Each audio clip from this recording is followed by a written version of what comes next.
வணக்கம் அன்பு நண்பர்களே, இன்றைய ஆயுதெழுத்து நிகழ்ச்சிக்கு உங்கள் அனைவரும் அன்போடு வரவேற்கிறேன். மிகுந்த எதிர்பார்ப்புக்கிடையில் தமிழக சட்டமன்ற கூட்டத்தொடர் இன்று துவங்கியிருக்கிறது. குளிர்கால கூட்டத்தொடர் 3 நாட்கள் மட்டுமே நடக்கக்கூடியதாக இருந்தாலும் இன்று கூடியிருக்கிறது. பரபரப்புக்கு பஞ்சமில்லை. இன்று திமுகவுடைய எம்எல்ஏ ஜே அன்பழகன் வெளியேற்றப்பட்டார்.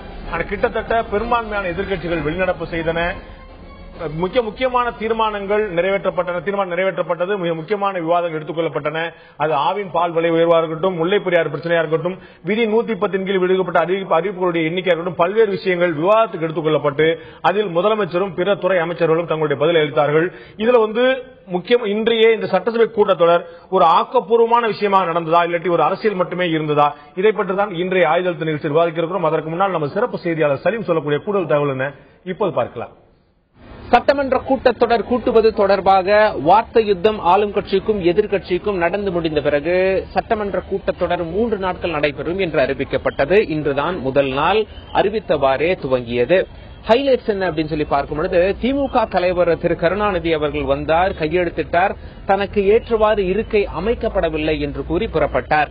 எதிர்கட்சிகள்லாம் அமளியில ஈடுபட்டாங்க. இது மட்டுமல்ல, முக்கிய காரணம் என்ன அப்படின்னு சொல்லி வெளிநடப்பு செஞ்ச எதிர்கட்சிங்க வெளியே வந்து சொன்னாங்க அப்படின்னா, மக்கள் பிரச்சனையை பேசுறதுக்காக ஒரு சில பேர் 5 நாள் கேட்டோம், ஒரு சில பேர் 10 நாள் கேட்டோம், 3 நாள் பத்தாது, மக்கள் பிரச்சனையை பேச அதிக நாள் கொடுக்கவில்லை என்பதால் வெளிநடப்பு செய்து விட்டோம் என்று கூறினார்கள். அது மட்டுமல்ல, அவங்க என்ன சொல்றாங்க அப்படின்னா, ஒரு பக்கம் முல்லை பெரியார் பிரச்சனை இருக்கு, இன்னொரு பக்கம் காவிரி ஆற்றில் கர்நாடகம் அணை கட்ட முயற்சி செய்து கொண்டிருக்கிறது, இன்னொரு பக்கம் தர்மபுரி மருத்துவமனைகள்ல பச்சிளம் குழந்தைகள் உயிரிழந்த விவகாரம், இன்னொரு பக்கம் பால் விலை உயர்வு, மின்சார விலை உயர்வக்கூடும் அப்படின்னு சொல்லி சொல்றாங்க, மின்சார கட்டணத்தை பத்தி. இது மட்டும் இல்ல, விவசாயிகள் ஒரு பக்கம் போராட்டம் பண்ணிட்டு இருக்காங்க, இவ்வளவு மக்கள் பிரச்சனை இருக்கு, இதெல்லாம் பேசணும் அப்படின்னு சொல்லி அதிக நாள் கேட்டா கொடுக்கல, அதனாலதான் வெளியே வந்துட்டோம் அப்படின்னு சொன்னாங்க. ஒருவர் வெளியேற்றப்பட்டார். அவர் என்ன சொல்றாரு அப்படின்னா, சட்டப்பேரவையில் முன்னாள் முதல்வரும் அதிமுக தலைவருமான ஜெயலலிதாவை புகழ்ந்து பேசுகிறார்கள், இதற்கு நான் எதிர்ப்பு தெரிவித்தேன், இதனால் தான் என்னை வெளியேற்றி விட்டார்கள் அப்படிங்கிற மாதிரி அவர் கருத்து சொல்லியிருக்காரு. ஆளும் கட்சியிடம் பேசி பார்க்கும் பொழுது என்ன தெரிகிறது அப்படின்னா, 3 நாட்கள் கொடுத்தாலே மக்கள் பிரச்சனையை இவர்கள் பேசுவது கிடையாது, மக்கள் பிரச்சனையை பேசணும் அப்படின்னு சொல்லி அவையை நடக்க விடாமல் பண்றாங்க, அதிக நாள் அவகாசம் கேட்கறாங்க. நிச்சயமாக 30 நாள் கொடுத்தா மட்டும் எங்கிருந்து மக்கள் பிரச்சனையை பேச போறாங்க? கூச்சல், குழப்பம், அமளி இன்று எப்படி ஏற்பட்டதோ அதே மாதிரிதான் இது நீடிக்கும். அவர்களாக வெளியேறி விட்டார்கள். அவர்கள் வெளியேறிய பிறகு மக்கள் பிரச்சனை அவையில் பேசப்பட்டதா இல்லையா என்று அதிமுகவினர் கேள்வி எழுப்புகிறார்கள். மக்களுக்கு ஒரே குழப்பம். முதல் நாளான இன்று ஆளும் கட்சி இப்படி சொல்லுது, எதிர்கட்சி இப்படி சொல்றாங்க. ஆகையால் இன்று சட்டமன்ற கூட்டத்தொடரில் முதல் நாளான இன்று நடந்தது என்ன? ஆக்கப்பூர்வமான விஷயங்களா அல்லது அரசியலா என்ற கேள்வி எழுந்துள்ளதால் இந்த விவாதம் எழுந்துள்ளது. அடிப்படையில் எழக்கூடிய கேள்விதான், இன்று நடந்த சட்டசபை கூட்டத்தொடரின் முதல் நாள் ஒரு ஆக்கப்பூர்வமானதாக இருந்தால் இதிலும் கூட அரசியல் மட்டுமே இருந்தா, இதை பற்றி தான் இன்று ஆயுத நிகழ்ச்சியில் விவாதிக்கிறோம். இந்த நிகழ்ச்சி நம்முடைய அதிமுகவுடைய பிரதான கூட்டணி கட்சியாக இருக்கக்கூடிய தமிழ் மாநில முஸ்லீம் லீக்கை சேர்ந்த திரு ஷேக் தாவூத் அவர்கள் முன்னிருந்திருக்கார். அதேபோல மார்க்சிஸ்ட் கம்யூனிஸ்ட் கட்சியை சேர்ந்த திரு நாகை மாலி அவர்கள் நம்முடைய இருந்திருக்கார். அதேபோல திமுகவிலிருந்து இன்று சட்டமன்றத்திலிருந்து வெளியேற்றப்பட்ட திமுக உறுப்பினர் திரு ஜே அன்பழகன் அவர்கள் முன்னிருந்திருக்கார். உங்கள் 3 பேர் நிகழ்ச்சிக்கு வரவேற்கிறேன். நான் முதல்ல திரு நாகை மாலிட்ட கேட்க விரும்புகிறேன். ஒரு விஷயம் இன்று நடந்தது.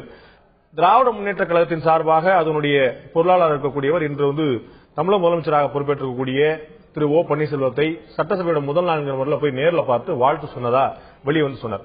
இந்த ஒரு நிகழ்வு திமுக அதிமுக இரண்டுமே எளியும் பூனையுமா இருக்கக்கூடிய நிலைமையில இந்த ஒரு நிகழ்வை நீங்க எப்படி பாக்குறீங்க? ஒரு அரசியல் ஆச்சரியங்களை கடந்து ஒரு நட்பு என்கிற ரீதியில் நான் பார்க்கிறேன். வரவேற்கப்பட வேண்டிய விஷயம் தான். இது தொடர வேண்டும் என்று நான் நினைக்கிறேன். திரு ஷேக் தாவூத், பொதுவாகவே திமுக தலைவர் இது போன்ற விஷயங்களை சொல்லும் போது பலமுறை குற்றம் சாட்டுவார். இந்த விஷயம் மட்டுமல்ல, இதற்கு முன்னால் பல விஷயங்கள் நாங்கள் செஞ்சிருக்கிறோம்.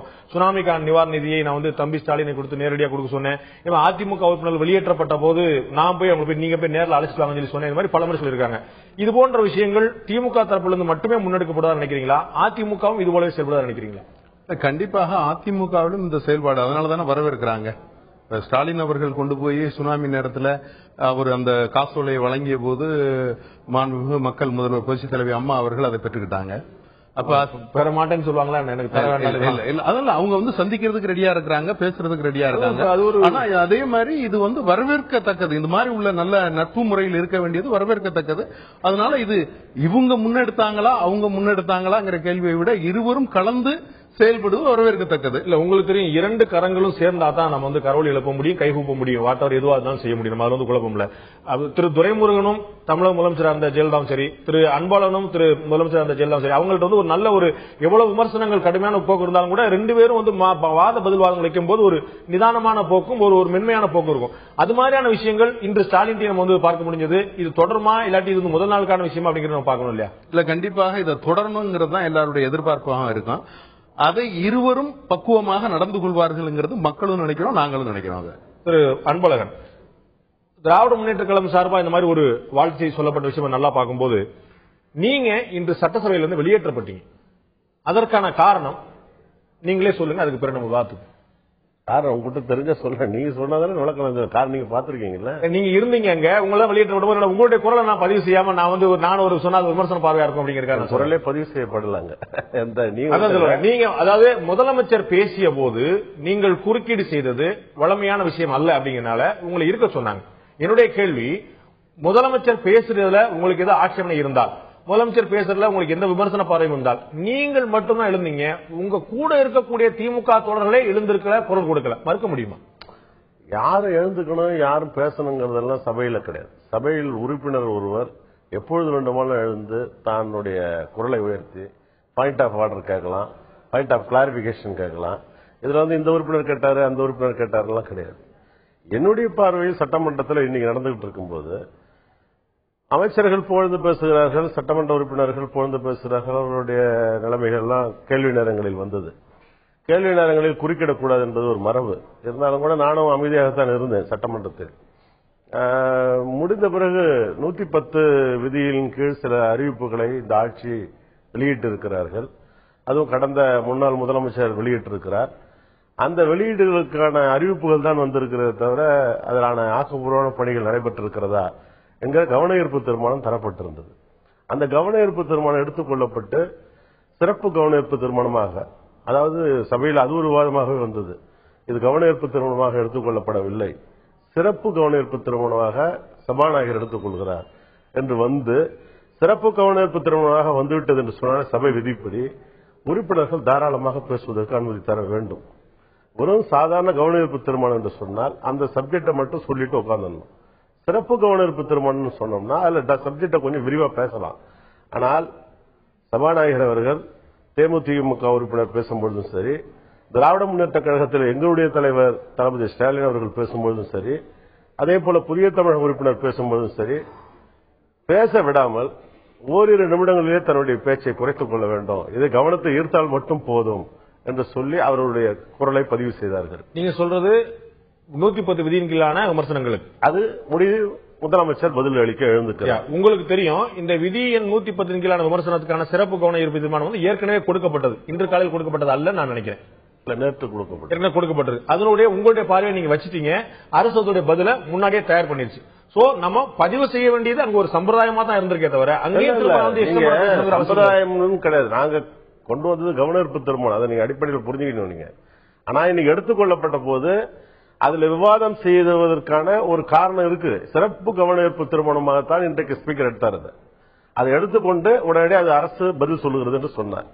சரி, ஓகே, அதனால பேசலான்னு பார்த்தா பேச விடல. அது ரெண்டாவது பாயிண்ட். நீங்க கேட்ட கேள்விக்கார அப்ப முதலமைச்சர் எழுந்து பேசுகிறார். முதலமைச்சருக்கு என்று சில சலுகைகள் உண்டு சபையில, முதலமைச்சருக்கு என்று சில நேரங்கள் கொடுக்கலாம், அதெல்லாம் ஒத்துக்கொள்ளப்பட வேண்டியதுதான்.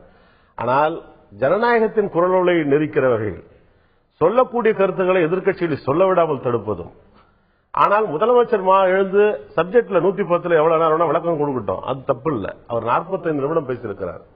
அந்த 45 நிமிடங்கள் 110 நிறைய விளக்கங்கள் கொடுத்திருக்கிறார். அது விவாதக்குரிய ஒன்று.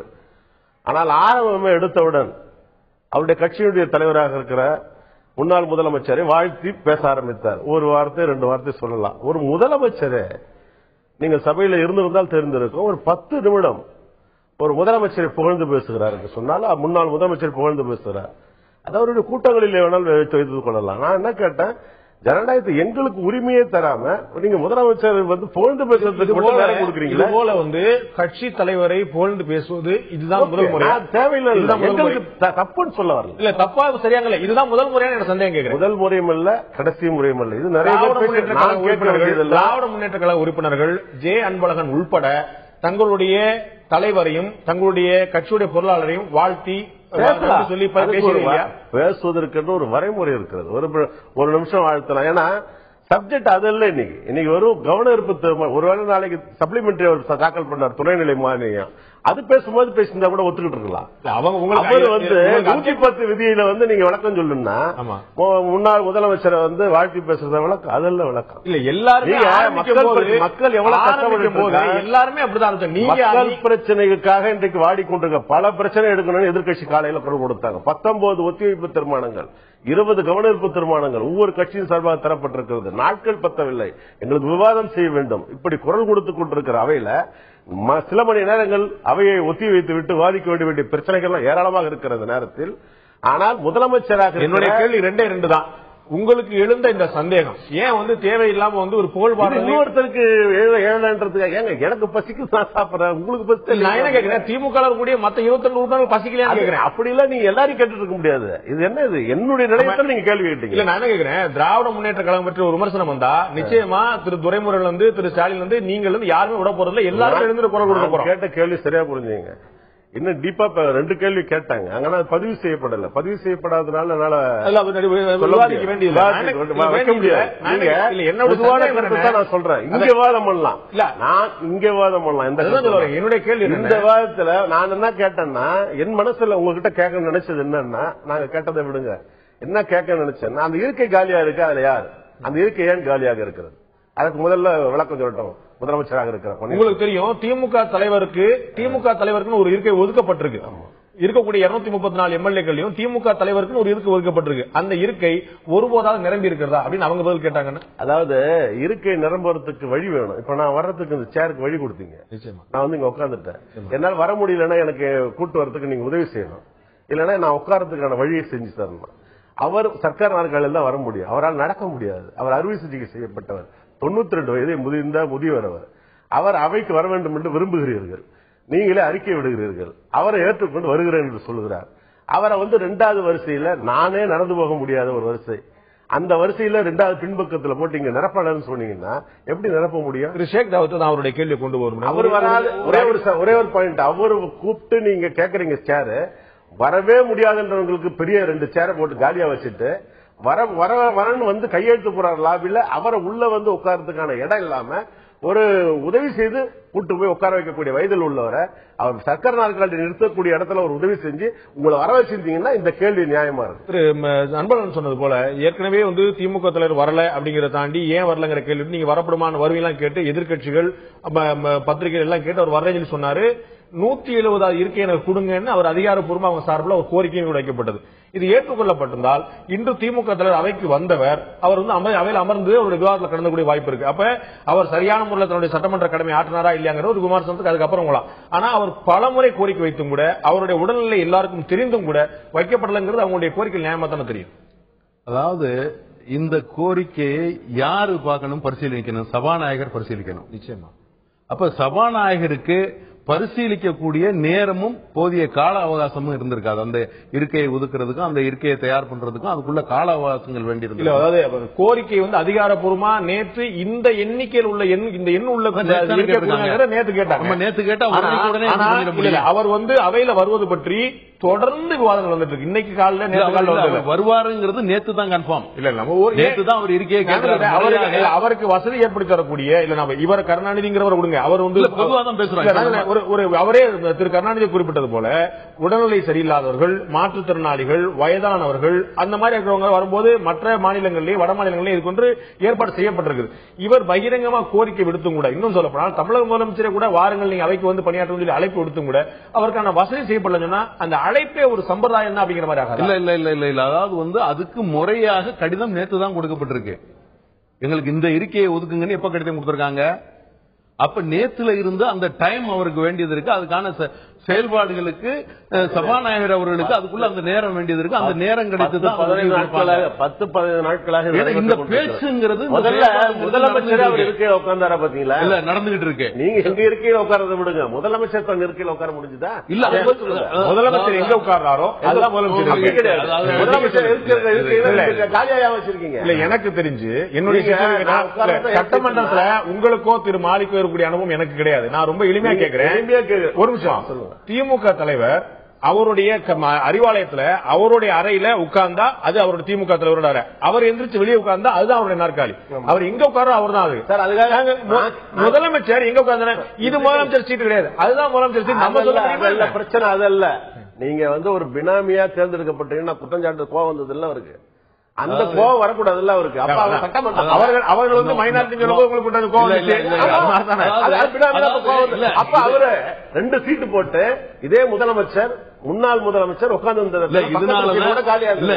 அந்த இடத்துல ஏன் இவர் உட்காரக்கூடாது? உட்கார்ந்து என்னங்க ஏன் காலியா வச்சிருக்கீங்க? என்னுடைய கேள்வி. உங்களுடைய கேள்வி எளிமையா இருக்கலாம். நான் கேட்பது ஒரு எதிர்கட்சி, அதை வச்சு கேளுங்களேன். அந்த இருக்கை ஏன் காலியா இருக்கிறது என்பது வேறு, அதுதான் முதலமைச்சர் இருக்கை என்பது வேறு. அவர்தான் அதுதான் முதலமைச்சருடைய இருக்கையாக இருந்தது. 3 வருடங்களாக அந்த இருக்கை இருந்தது. இன்றைக்கு முதலமைச்சராக நீங்க இப்பதான் உங்களுக்கு போய் ஏன் உட்கார்ல? ஒரு நிமிஷம். திமுக தலைவருக்கு அதிகாரப்பூர்வ திமுக தலைவர் தலைவர் கலைஞரையும் இந்த முதலமைச்சரை ஒப்புறீங்க. ஒப்பிட முடியும். நிதியமைச்சராக அப்ப நிதியமைச்சராக இருக்கும்போது அமர்ந்த அதே சீட்ல இல்ல அதுதான் சொல்லுவாங்க. அவங்கள்ட்ட கேட்கிறேன், நீங்க ஏன் ஒப்பிடுறீங்க? நான் ஏன் ஒப்பிடுறேன்? விஜயகாந்த் ஒப்பிட முடியாது, ஏன்னா அவர் முதலமைச்சராக இருந்தது இல்ல. திமுக தலைவர் முதலமைச்சராக இருந்தாங்க. ஒரு நிமிஷம் நான் கேட்கிறேன், நீங்க கேட்கறதுக்கான பதில் நான் முயற்சி பண்ணி பாக்குறேன். திமுக தலைவருக்கு முதலமைச்சராக இருந்த போது அதிகாரப்பூர்வ இல்லம் ஒதுக்கப்பட்டது. ஒரு நிமிஷம். அவர் அங்க குடியிருக்கல, அவர் கோபாலபுரத்தில் இருந்தார். ஒரு நிமிஷம். உங்களுக்கு அரசு விதி தெரியல, எனக்கு தெரியல, நீங்க சொல்லிக் கொடுங்க. எனக்கு தெரியல, எனக்கு வேணும்னா எனக்கு வேணும். நான் முதலே இருந்ததுன்னா நான் எங்க போக. நான் முதலே சொன்னது போல உங்க அளவுக்கு எனக்கு நிச்சயமா சட்டவிதிகள் அனுபவம் கிடையாது. நான் இல்லன்னு ஒத்துக்கிறேன். நான் என்னுடைய கேள்வி, முதலமைச்சர் கோபாலபுரம் இல்லமே என்னுடைய இல்லமா தொடரட்டும் சொல்லும் போது அதுவே அவருடைய அதிகாரப்பூர்வ இல்லமாக நீடிக்கிறது. முதலமைச்சராக இருப்பார், நான் இந்த நாற்காலியில் உட்கார்ந்து சொல்லும் போது அதுதான் முதலமைச்சர் நாற்காலி நீடிக்கிறது. நீங்க சொல்வது இங்க உட்கார்ந்தால் இந்த இடத்துல இவர் உட்கார்ந்தால் இவர் முதலமைச்சர் உட்காரலாம், இந்த இடத்துல உட்கார்ந்தாலும் முதலமைச்சர் உட்காரலாம். சட்டசபை என்பது இருக்கைகள். எனக்கு பின்னாடி நம்பர் 200 என்று போட்டு ஜே ஒட்டி இருக்கும். என்னுடைய இடம் அது. மாண்பு சட்டமன்ற உறுப்பினர் அவை சபாநாயகர் கூப்பிடும் போது என் இருக்கையில நான் அமர வேண்டும். நான் இன்னொரு இருக்கையின் மைக்கில போய் பேச முடியாது. ஆனால் முதலமைச்சருக்கு என்று ஒரு இருக்கை இருந்தது. என்னுடைய கேள்வி அதுதான். இப்போது உட்கார்ந்திருக்கிற முதலமைச்சர் பன்னீர்செல்வம் அவர்கள் இதே இருக்கையில முதலமைச்சராக ஆரம்பத்திலிருந்து இருந்திருந்தால் இந்த கேள்வி கிடையாது. நான் சட்டமன்ற உறுப்பினராக 2011 சட்டமன்றத்திற்குள் வரும்பொழுது முதலமைச்சராக இருந்த சென்று விட்ட முன்னாள் முதலமைச்சர் ஜெயலலிதா அமர்ந்த இடம் தான் முதலமைச்சருக்கான நாற்காலி. இப்ப இடம் இந்த இடத்துல இல்லை என்று தேர்ந்தெடுக்கப்பட்ட பிறகு அந்த நாற்காலியிலே அமராமல் இன்னொரு நாட்கள் அமர்கிற பொழுது உங்கள் பார்வையிலே அது சரியென்று படலாம். சட்டமன்ற உறுப்பினராக நான் 3 வருடங்களாக அங்கே உட்கார்ந்து பார்த்துக் கொண்டிருந்த என்ற காரணத்தினால் அந்த நாட்கள் ஏன் இன்றைக்கு காலியாக இருக்கு? அந்த நாட்களில் வச்சு பார்க்கணும் உங்களுக்கு ஆசை. அதுல ஆசை எனக்கு அல்ல, ஜனநாயகம் சார். ஒரு முதலமைச்சர் நிச்சயமாக நீங்க உட்கார்ந்து உட்கார வேணும். இப்ப ஒரு சிறிய இடைவெளி எடுக்க. இப்போது திமுக தலைவர் இங்க நான் ஜனநாயக கடமை ஆற்ற ஆசையோடு வந்தேன், உங்களை எல்லாம் சந்திக்கலாம் என்று வந்தேன். 50 ஆண்டு காலமாக தொடர்ந்து சட்டசபையில் என்னுடைய ஜனநாயக கடமை ஆற்றேன் என்று சொன்னவர், இப்போது சட்டசபைக்கு வந்தவர் இருக்கை அளிக்கப்படவில்லை என்று சொன்னவர், 2001 2006 வரை சபாநாயகராக திரு காளிமுத்து இருந்த போது நீங்கள் வருவதாக இருந்தால் அனைத்து ஏற்பாடும் செய்யப்படும் என்று சொன்ன போது வந்தாரா? மார்க்சிஸ்ட் கட்சியை சேர்ந்த திரு நாகை மாலிட்ட நான் கேட்க விரும்புறேன். இன்னைக்கு சட்டசபையுடைய கூட்டத்தோடைய எண்ணிக்கை கூடும் நாட்கள் அதிகரிக்கணும்னு சொல்லிட்டு எல்லா கட்சியிலுமே கோரிக்கை வச்சாங்க. நீங்களும் கோரிக்கை வச்சீங்க. கையில ஒரு பதாகை வரை ஏந்திட்டு வச்சீங்க. வழக்கமா பார்த்த பார்வையாளர் சொல்லக்கூடிய விஷயம், மார்க்சிஸ்ட் கட்சி இவ்வளவு அக்ரெசிவா இருக்காது, கொஞ்சம் மென்மையா இருக்கும். இன்னைக்கு என்னமோ தெரியல, அவங்களும் கொஞ்சம் ரொம்ப அக்ரெசிவா இருந்தாங்க, பதாகை எல்லாம் ஏந்திட்டு வந்தாங்கன்னு சொல்லிட்டு. அலுவல் ஆய்வு குழு கூட்டத்தில் முடிவு செய்யப்பட்ட பிறகு அதை பற்றி விவாதிப்பதோ அதை பற்றி பேசுவதோ அதை நீட்டிப்பதற்கான வாய்ப்புகளோ இல்லை என்பது உங்களுக்கு தெரியாது. அதாவது அலுவல் ஆய்வு குழுவிலேயே எங்களுடைய கட்சியினுடைய சட்டமன்ற குழு தலைவர் சவுந்தரராஜன் இந்த கூட்டத்தொடரை நீடிக்க வேண்டும் என்று கடுமையாக வலியுறுத்தி அங்கு பேசியிருக்கிறார். ஆனா அதை அவங்க காதல வாங்கிக் கொள்ளாமலே இந்த 3 நாள் தான் அந்த சபை நடக்கும் அப்படின்னு சொல்லியிருக்காங்க. அதை அலுவல் ஆய்வு குழுல ஒரு சொன்ன கருத்து எடுப்பட சொல்லுகிற பொழுது எங்கள் கட்சியின் சார்பில் நாங்க இந்த கூட்டத்தொடரை நீடிக்க வேண்டும் என்று எங்களுடைய எதிர்ப்பை நாங்கள் இன்னைக்கு உங்களுடைய பதிவை நீங்க நேற்றே வச்சுட்டீங்க, அது வந்து ஏற்கப்படல. அப்புறம் திரும்பி இன்னைக்கு வந்து பதிவு பண்றா இது ஒரு அரசியல் தான் ஒரு முயற்சி. விவாதம் ஏதாவது ஒரு இடத்துல அதுக்கு ஒரு எதிர்ப்பை காட்டி வரக்கூடிய காலத்திலேயாவது அப்படி இந்த சட்டமன்ற கூட்டத்தொடரை நீடிப்பதற்கு அரசுக்கு ஒரு நெருக்கடி கொடுக்கிறது ஏற்பாடு தானே இது. இல்ல உங்களுக்கே தெரியும், நம்ம நேற்று கூட நாங்கள் இதை விவாதத்துக்கு கொண்டு வந்தோம். இது வந்து முழுக்க திராவிட முன்னேற்ற கழக ஆட்சியிலும் சரி தொடர்ந்துமே சரி இது வந்து 4 நாட்கள் அதிகபட்சம் 5 நாட்கள் தான் போடப்பட்டிருக்கு. பாத்தீங்கன்னா சமீப காலத்துல கடுமையான பிரச்சனைகள் மக்கள் மத்தியில் இன்னைக்கு இருக்கு. ஆவின் பால் கடுமையாக உயர்ந்திருக்கு, இன்னைக்கு விவாதத்துக்கு எடுக்கப்பட்டிருக்கு. இருக்கட்டும், அதாவது சட்ட ஒழுங்கு கடுமையா பாதிக்கப்பட்டிருக்கு.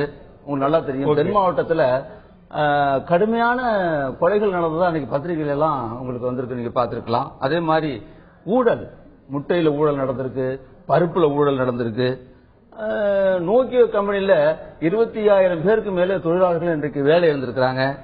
அதை விட தருமபுரியில சிசுக்களுடைய மரணம், அதை பற்றி அமைச்சர் விளக்கம் சொல்லியிருக்காரு. இப்படி மக்கள்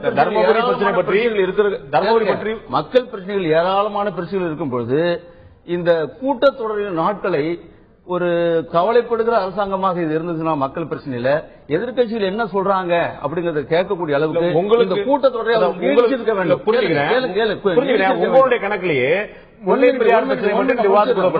இந்த கூட்டத்தொடரை அவர்களாக நீடிச்சிருக்கணும். கடந்த காலங்களில் நீங்க பாத்தீங்கன்னா 5 நாட்களுக்கு குறைவாக இந்த கூட்டத்தொடர் நடந்தே இல்லை. இருக்கலாம். இப்ப வந்து 3 நாளாக குறைத்ததை நாங்க எப்படி பாக்குறோம்னு சொன்னா, இப்படி கடுமையான மக்கள் பிரச்சனைகள் இருக்கிறது. ஆகையினால எதிர்கட்சியுடைய வாயை அடைப்பதற்கான ஏற்பாடோ என்று நாங்கள் சந்தேகப்படக்கூடிய அளவுக்கு இருக்குன்னு நாங்க பாக்கிறோம். நியாயமான 3 நாட்கள் வச்சா எதிர்கட்சியுடைய வாயை அடைக்கிற முயற்சி, 4 நாட்கள் இருந்தா 5 நாட்கள் இருந்தா ஆமா பேசுவோம், நிறைய பேசுவோம். வாய்க்கு வந்து சுதந்திரம் கொடுக்க விரிவாக பேசுவதற்கு ஒரு அதுதானே இடம். 4 நாட்களுக்கு 3 நாட்களுக்கு எத்தனை கிலோமீட்டர் வித்தியாசம் வந்து உங்களுக்கு சொல்ல முடியாதுங்க. அப்படி சொல்ல முடியாது. 3 நாட்களுக்கு 4 நாட்களுக்கு வித்தியாசம், 5 நாட்களுக்கு வித்தியாசம் இல்லையா? கூடுதலாக பேசலாம். இப்ப பாத்தீங்கன்னா இன்னைக்கு ஒரு நாள்ல இன்னைக்கு ஒரு நாள்ல முல்லை பெரியார் பிரச்சனை கொண்டு வரப்பட்டிருக்கு, தருமபுரி குழந்தை பற்றி கொண்டு வரப்பட்டிருக்கு, ஆவின் பால் பற்றி கொண்டு வரப்பட்டிருக்கு, விதியின் 110 உள்ள விவாதம். நீங்க சொன்ன விஷயங்கள் ஒரே நாள்ல 4 பிரச்சனை. இது கவன ஈர்ப்பு தீர்மானத்தில் ரொம்ப பேசிட முடியாது. கவன ஈர்ப்பு தீர்மானத்தில் சுருக்கமாக இந்த பிரச்சனையை இந்த சபையினுடைய கவனத்துக்கு ஈர்க்கிறேன், அவ்வளவுதான் பேச முடியும். அப்ப நாட்கள் வந்து நீடிக்கப்பட்டிருந்தா இன்னும் எலாபரேட்டா அந்த விஷயங்களை சபையில பேசி ஆழமா பேசி அரசுடைய கவனத்துக்கு கொண்டு போறதுக்கான வாய்ப்பு மறுக்கப்பட்டிருக்கு. நாங்க தொகுதி மக்களுடைய தொகுதி உறுப்பினர்களுடைய தொகுதி சார்ந்த கேள்விகளுக்கு இடம் அளிக்கப்படலையா? அன்னைக்கு கேள்வி நேரம் இருந்ததா இல்லையா? கேள்வி நேரம் எப்பொழுது இருக்கிறது? அது இது 2 நாளா இருந்தாலும் கேள்வி நேரம் இருந்தது. கேள்வி நேரம் இருந்தது 142 விவாதிக்கப்பட்டது. இப்ப இந்த 3 நாட்கள்ல 2 நாள்ல ஒண்ணுமே இல்ல. 8ஆம் தேதி தான் எதிர்கட்சி உறுப்பினர்கள் பேசுவதற்கான வாய்ப்பு இருக்கு. அது துணைநிலை மானிய கோரிக்கை மீது இல்ல அதுவும் பேசலாம், மற்ற விஷயங்களும் பேசலாம். விஷயங்கள் எவ்வளவு நேரம் பேசிட முடியும், என்ன விஷயங்களை பேசிட முடியும்? ஆகையினால எதிர்கட்சிகளுக்கு பேசுவதற்கு வாய்ப்பளிப்பதற்கு இந்த அரசாங்கம் நீங்க எல்லா பிரச்சனையும் எடுக்க தயாரா இருக்கீங்கிறத காட்டுறீங்க. அப்படி நாங்க சொல்றோம், நாங்க தயாரா இருக்கோம் சொல்றீங்க. அமைச்சர்களும் அதே போல அறைகோல் விடுக்கிறாங்க, நாங்க தயாரா இருக்கோம். ஆனா எதிர்கட்சிகள் அவங்களுடைய கருத்தை பதிவு செய்தால் தானே அதற்கான பதில் அப்படின்னு நீங்க ஒண்ணு சொல்ல முடியும். நான் ஏற்கனவே தயார் பண்ணி வச்சிருக்கிற பதில் நான் சொல்லிடுவேன், நீங்க யாரும் சொல்ல வேண்டியது. நீங்க வேணா கவன ஈர்ப்பு தீர்மானத்தை 2 நிமிஷம் பேசி வச்சிருங்க. உங்களுடைய பேர் இங்க பதிவாங்கிறத தாண்டி அவருடைய கருத்துகள், அவருடைய பார்வை, அதுல அவங்க எடுக்கக்கூடிய நிலைப்பாடு இதெல்லாம் பதிவு பண்ணி சரியோ தப்போ நீங்க நினைக்கிறதா செய்ய போறீங்க. உங்களுக்கான பெரும்பான்மை அங்க இருக்குது. அப்ப அவருடைய குரலை கூட பதிவு செய்வதில் உங்களுக்கு என்ன தேக்கம்? 2 நாள் 3 நாள் கூட இருந்தா திராவிட முன்னேற்ற கழக ஆட்சியில் இல்லைன்னு சொல்லி ஒரு உதாரணம் சொல்லிட்டே போதை விட்டுட்டு நாம் ஒரு முன்னுதாரணம் கொண்டதான் ஏன் செய்யக்கூடாது? ஏன்னா இவ்வளவு நாள் போதும்ங்கிறத அலுவல் ஆராய்ச்சி எல்லாமே சேர்ந்து பேசி முடிவெடுத்து ஆளுங்கட்சியும் சரி எல்லாருமே சேர்ந்து பேசி அல்ல, எல்லாருமே அங்கேயே தங்களுடைய அதிருப்தியை பதிவு பண்ணிட்டாங்க, அங்கேயே எல்லாருமே வெளிநடப்பும் பண்ணிட்டாங்க. அது போதும் இல்ல, போதும்ங்கிற நிலையை உருவாக்கி பேசுறதுக்கு வாய்ப்பு கொடுத்திருக்காங்க. அந்த நேரத்தையும் கூட எதிர்கட்சிகள் எங்க பயன்படுத்தி இருக்காங்க? அந்த நேரத்தையும் புறக்கணிக்கிறாங்க. அந்த நேரத்தையும் பேசுறதுக்கு வாய்ப்பு இருந்த இந்த 2 நாள் 3 நாள் அந்த இதை இருந்து செயல்படுத்தாம அதுலயும் பிளாக்கார்டு பிடிச்சிட்டு வெளியே வர வேண்டிய நிலை என்ன இருக்கு? அவங்க கோரிக்கை வைக்கிறாங்க. இருக்கிற 3 நாள் அவள் பேசுறதுக்கான விஷயங்கள் நிறைய இருக்குது. இப்ப திமுக தலைவர் மிகப்பெரிய பட்டியலை கொடுத்திருக்காரு. இவ்வளவு விஷயம் வெளியே வந்துட்டதுனால பேச முடிஞ்சிருச்சா? மக்கள் பிரச்சனை பேச முடிஞ்ச அதிருப்தியை பதிவு செய்ய வாய்ப்பு அதிருப்தியை பதிவு செஞ்சா வேலை முடிஞ்சிருச்சா? இல்ல வேற என்ன செய்வாங்க? அவங்களுக்கு பேசுறதுக்கான வாய்ப்பு கிடைக்கல. இல்ல அது இருந்துதான் நீங்க செயல்படணும். நீங்க வந்து ஜனநாயக கடமை ஆற்றுறதுக்கு நீங்களே பாருங்க. அந்த ஒரு நாள் நாங்க எல்லாம் அங்க வந்து சட்டப்பேரவை உறுப்பினர் வந்து இருக்கிறாரு, அவருக்கு பேசுவதற்கான வாய்ப்புகள் கிடையாது. ஏன்னா கேள்வி நேரம் இருக்கு, இல்லாட்டி அடுத்தடுத்த கவனம் சொல்லிருங்க. அப்ப அவருடைய குரல் பதிவு செய்ய வாய்ப்பு இல்ல. வெளியில வந்து தன்னுடைய அதிருப்தியை காட்டினா, வெளிநடப்பு செய்யணுமா காட்டினா, குறைஞ்சபட்சம் ஊடகங்களையும் மக்கள் மன்றத்திலையும் இது மாதிரி கேட்டாங்க, இந்த மாதிரி கிடைக்கலன்னு சொல்றாங்க, அதனால அவங்க வெளிநடப்பு செஞ்சாங்க, ஒரு பதிவாது நடக்கும்ல. இல்ல பதிவு பண்ணி என்ன செய்ய? மக்களுக்காக நீங்க ஜனநாயக கடமையை பதிவு பண்ணி மக்கள் மன்றத்தில் என்ன பண்ண போறீங்க? சொல்றோம். ஆமா, உங்க ஜனநாயக கடமை அங்கேதான் நீங்க ஆட்டணும். அப்ப அங்கேதான் அதை சொல்லணும். அப்ப கிடைச்சிருக்க டயத்தை, ஒரு நாள் கிடைச்சாலும் சரி, 2 நாள் கிடைச்சாலும் சரி, கிடைச்ச நேரத்தை நீங்க பயன்படுத்தாம எதிர்ப்பு தெரிவிச்சுட்டு வெளியில வர்றது நியாயம் இல்லைங்களா? நான் திரு விஜயன்பன் கேட்கிறேன், இதே போன்ற விவாதம் வந்து நம்ம ஏற்கனவே சொன்னது போல 2007, 8, 9 எல்லாமே 4 நாட்கள் 5 நாட்கள் தான் நடந்தது. இதே மாதிரி நவம்பர்ல டிசம்பர்ல கூட்டத்தொடர் அது தொடர்பாக அப்ப கேள்வி எழுப்பப்பட்ட போது திமுக தலைவராக இன்று இருக்கக்கூடிய முன்னாள் முதலமைச்சர் திரு கருணாநிதி அவர்கள் ரொம்ப தெளிவா சொல்லியிருக்கிறாரு, அலுவல் ஆய்வுக்குழு நடந்த விஷயத்தை விவாதத்துக்கு எடுத்துக்கொள்ள முடியாது என்பது உங்கள் மரபுக்கு வைக்கிறேன்னு சொல்லி திமுக தலைவர் சொல்றாரு. இதை இன்றைய அமைச்சர் நத்தம் சொன்னாதான் இன்னைக்கு பதிவு பண்றாரு. நீங்களே ஆட்சியில் இருக்கும்போது சொன்ன விஷயம், அலுவல் ஆய்வுக்குள்ள முடிவு பண்ணிட்டு அதை வெளியில கொண்டு வரக்கூடாதுன்னு சொல்லிட்டு சொன்ன விஷயம் நீங்க சொன்னது, உங்களுடைய தலைவர் சொன்னது, இன்று அதை நீங்களே ஒரு ஆயுதமாக பண்ணிட்டு நேரம் பயன்படுத்தலன்னு சொல்லி சொல்றாங்க. உங்களுடைய கட்சியில் திரு ஸ்டாலின் அவர்கள் வெளிநடப்பு பண்றாரு. இல்ல, உங்களுடைய கேள்வியிலேயே அதுல ஒரு பதில் வச்சிருக்கீங்க. அதனால கேள்வி தவறு சொல்லி கேள்வியில ஒரு பதில் வச்சிருக்கீங்க. உங்க தலைவர் மாதிரியே பதில் சொல்றீங்க. உங்களுடைய கேள்வியிலேயே பதில் இருக்குது. நீங்க விவாதம் நடத்தக்கூடாது அப்படின்றதுதான் அன்னைக்கு சொன்னப்பட்ட வார்த்தைகள் அதுல வந்திருக்கு. ஆமா, அலுவல் ஆய்வுக்குழு நடந்ததை தான் விவாதம் பண்ணக்கூடாது. ஆமா, அந்த அலுவல் ஆய்வுக்குழுடைய கருத்தை இங்க பதிவு செய்யலாம். விவாதம் வேறு, கருத்து சொல்வது என்பது வேறு. இல்ல இல்ல, நீங்க வந்து நாங்க ஒருத்தர் விவாதம் சொல்லி நீங்க சொன்னீங்க, நீங்க சபையில சொல்றதுக்கு வாய்ப்பு கொடுக்கல எனக்கு. உண்மையிலேயே திரு அமைச்சர் நத்தம் விஸ்வநாதன் அவர்கள் சொன்னார், துரைமுருகன் அப்பொழுது அப்படி பேசியிருக்கிறார், அலுவல் ஆய்வுக்குழுவில் நடந்த விஷயங்களை சட்டமன்றத்தில் வந்து விவாதிக்க கூடாது என்று பேசியிருக்கிறார். ஆகவே விவாதம் பண்ண அத்தனையும் நீக்க வேண்டும் என்று சொல்லியிருக்காருன்னு ஒரு புத்தகத்தை காமிச்சார். நாங்க எழுந்து பேச எங்க சபாநாயகர் எனக்கு மைக் இருக்கிறத தவிர இல்ல, நல்ல வேலையா நீ தந்திட்டு கூட்டிங் தான் அதுக்கு வந்தேன் நான். அதனால விவாதம் செய்யக்கூடாது. ஒரு பொருள் 3 நாள் என்று அவர்கள் வைத்து விட்டாருன்னு வச்சு, அந்த 3 நாளை வைத்து இங்க வந்து 3 நாள் சொல்லிட்டீங்க, அந்த 3 நாளை வந்து 4 நாள் 5 நாள் 6 நாள் நீங்க சொன்னதை ஏத்துக்க முடியாது, விவாதம் தான் பண்ணக்கூடாது தவிர கோரிக்கையை வைக்கல. நாங்க கோரிக்கை நீங்க கேளுங்க, 3 நாள் முடிவு பண்ணப்பட்ட பிறகு ஒரு பிரச்சனை 4 நாள் சொல்றது கேளுங்க. பிரச்சனையினுடைய வேகம் தான், அதாவது இது சொல்லக்கூடாது என்பது இல்லை, இது ஒன்றும் தண்டிக்கப்படைய குற்றமும் அல்ல. சில விஷயங்கள்ல விதிகள் மாறலாம். சென்ற ஆட்சியில் நடந்ததே தான் நடத்தணும்னு அவசியம் கிடையாது. இருக்கும் போது எழுந்து விளக்கம் கொடுப்பீங்க, அவங்க வந்து ஜனநாயகத்தின் குரல் வலை மட்டும் தான் இருக்குன்னு சொல்றீங்க. இல்ல அது மட்டும் இல்ல, அதை வந்து நீக்கிட்டீங்க. இல்ல அப்பவே நாங்க நீக்கிறோம்னு வச்சு, நீங்க எத்தனை இப்ப நாங்க எவ்வளவு பிரச்சனை பேசுறோம் நீக்கிறீங்க சபையில இருந்து. அது மாதிரி இந்த வார்த்தை எடுத்துக்கிட்டு விரிகிட்டு போங்க. இவங்க என்ன சொன்னாங்க, முதல்ல இவங்க தான் ஆரம்பிச்சாங்க கம்யூனிஸ்ட் கட்சியிலிருந்து. நாங்க அன்னைக்கே, அதாவது அலுவல் ஆய்வு குழுவிலிருந்து வெளிநடப்பு நாங்க பண்ணி வெளியே வந்துட்டோம். எங்களுடைய கருத்தை பதிவு பண்றதுக்கு முன்னாடியே இது ஒத்துக்க முடியாதுன்னு வெளிநடப்பு பண்ணிருக்கோம். ஆனா நாங்க இன்னைக்கு எழுந்ததுக்கு முன்னாடி இவங்க வந்து இந்த மாதிரி நீட்டிக்கலன்னு கேட்கறாங்க. இது ஒரு பெரிய ஜனநாயக பெரிய குற்றம் இல்லையா? இது 3 நாளாக ஒரு 5 நாள் ஆக்குங்கன்னு கேட்கறாங்க. இல்ல முடியாது உட்காருங்கன்னா முடிஞ்சு போன விவகாரம் அது. இவங்க கேட்கிற கேள்வியே தவறு, நாங்க கேட்கிற எதிர்கட்சிகள் கேட்கிற கேள்வியே தவறு. ஆளுங்கட்சி வச்சதுதான் சட்டம். இல்ல பாருங்க 2000 எப்படி சொன்னீங்க, 2005 எப்படி சொன்னீங்க, சொல்ல மாட்டாங்களா? நீங்க சொல்லுங்க, நீங்க சொல்ல மாட்டாங்க சொல்லுங்க.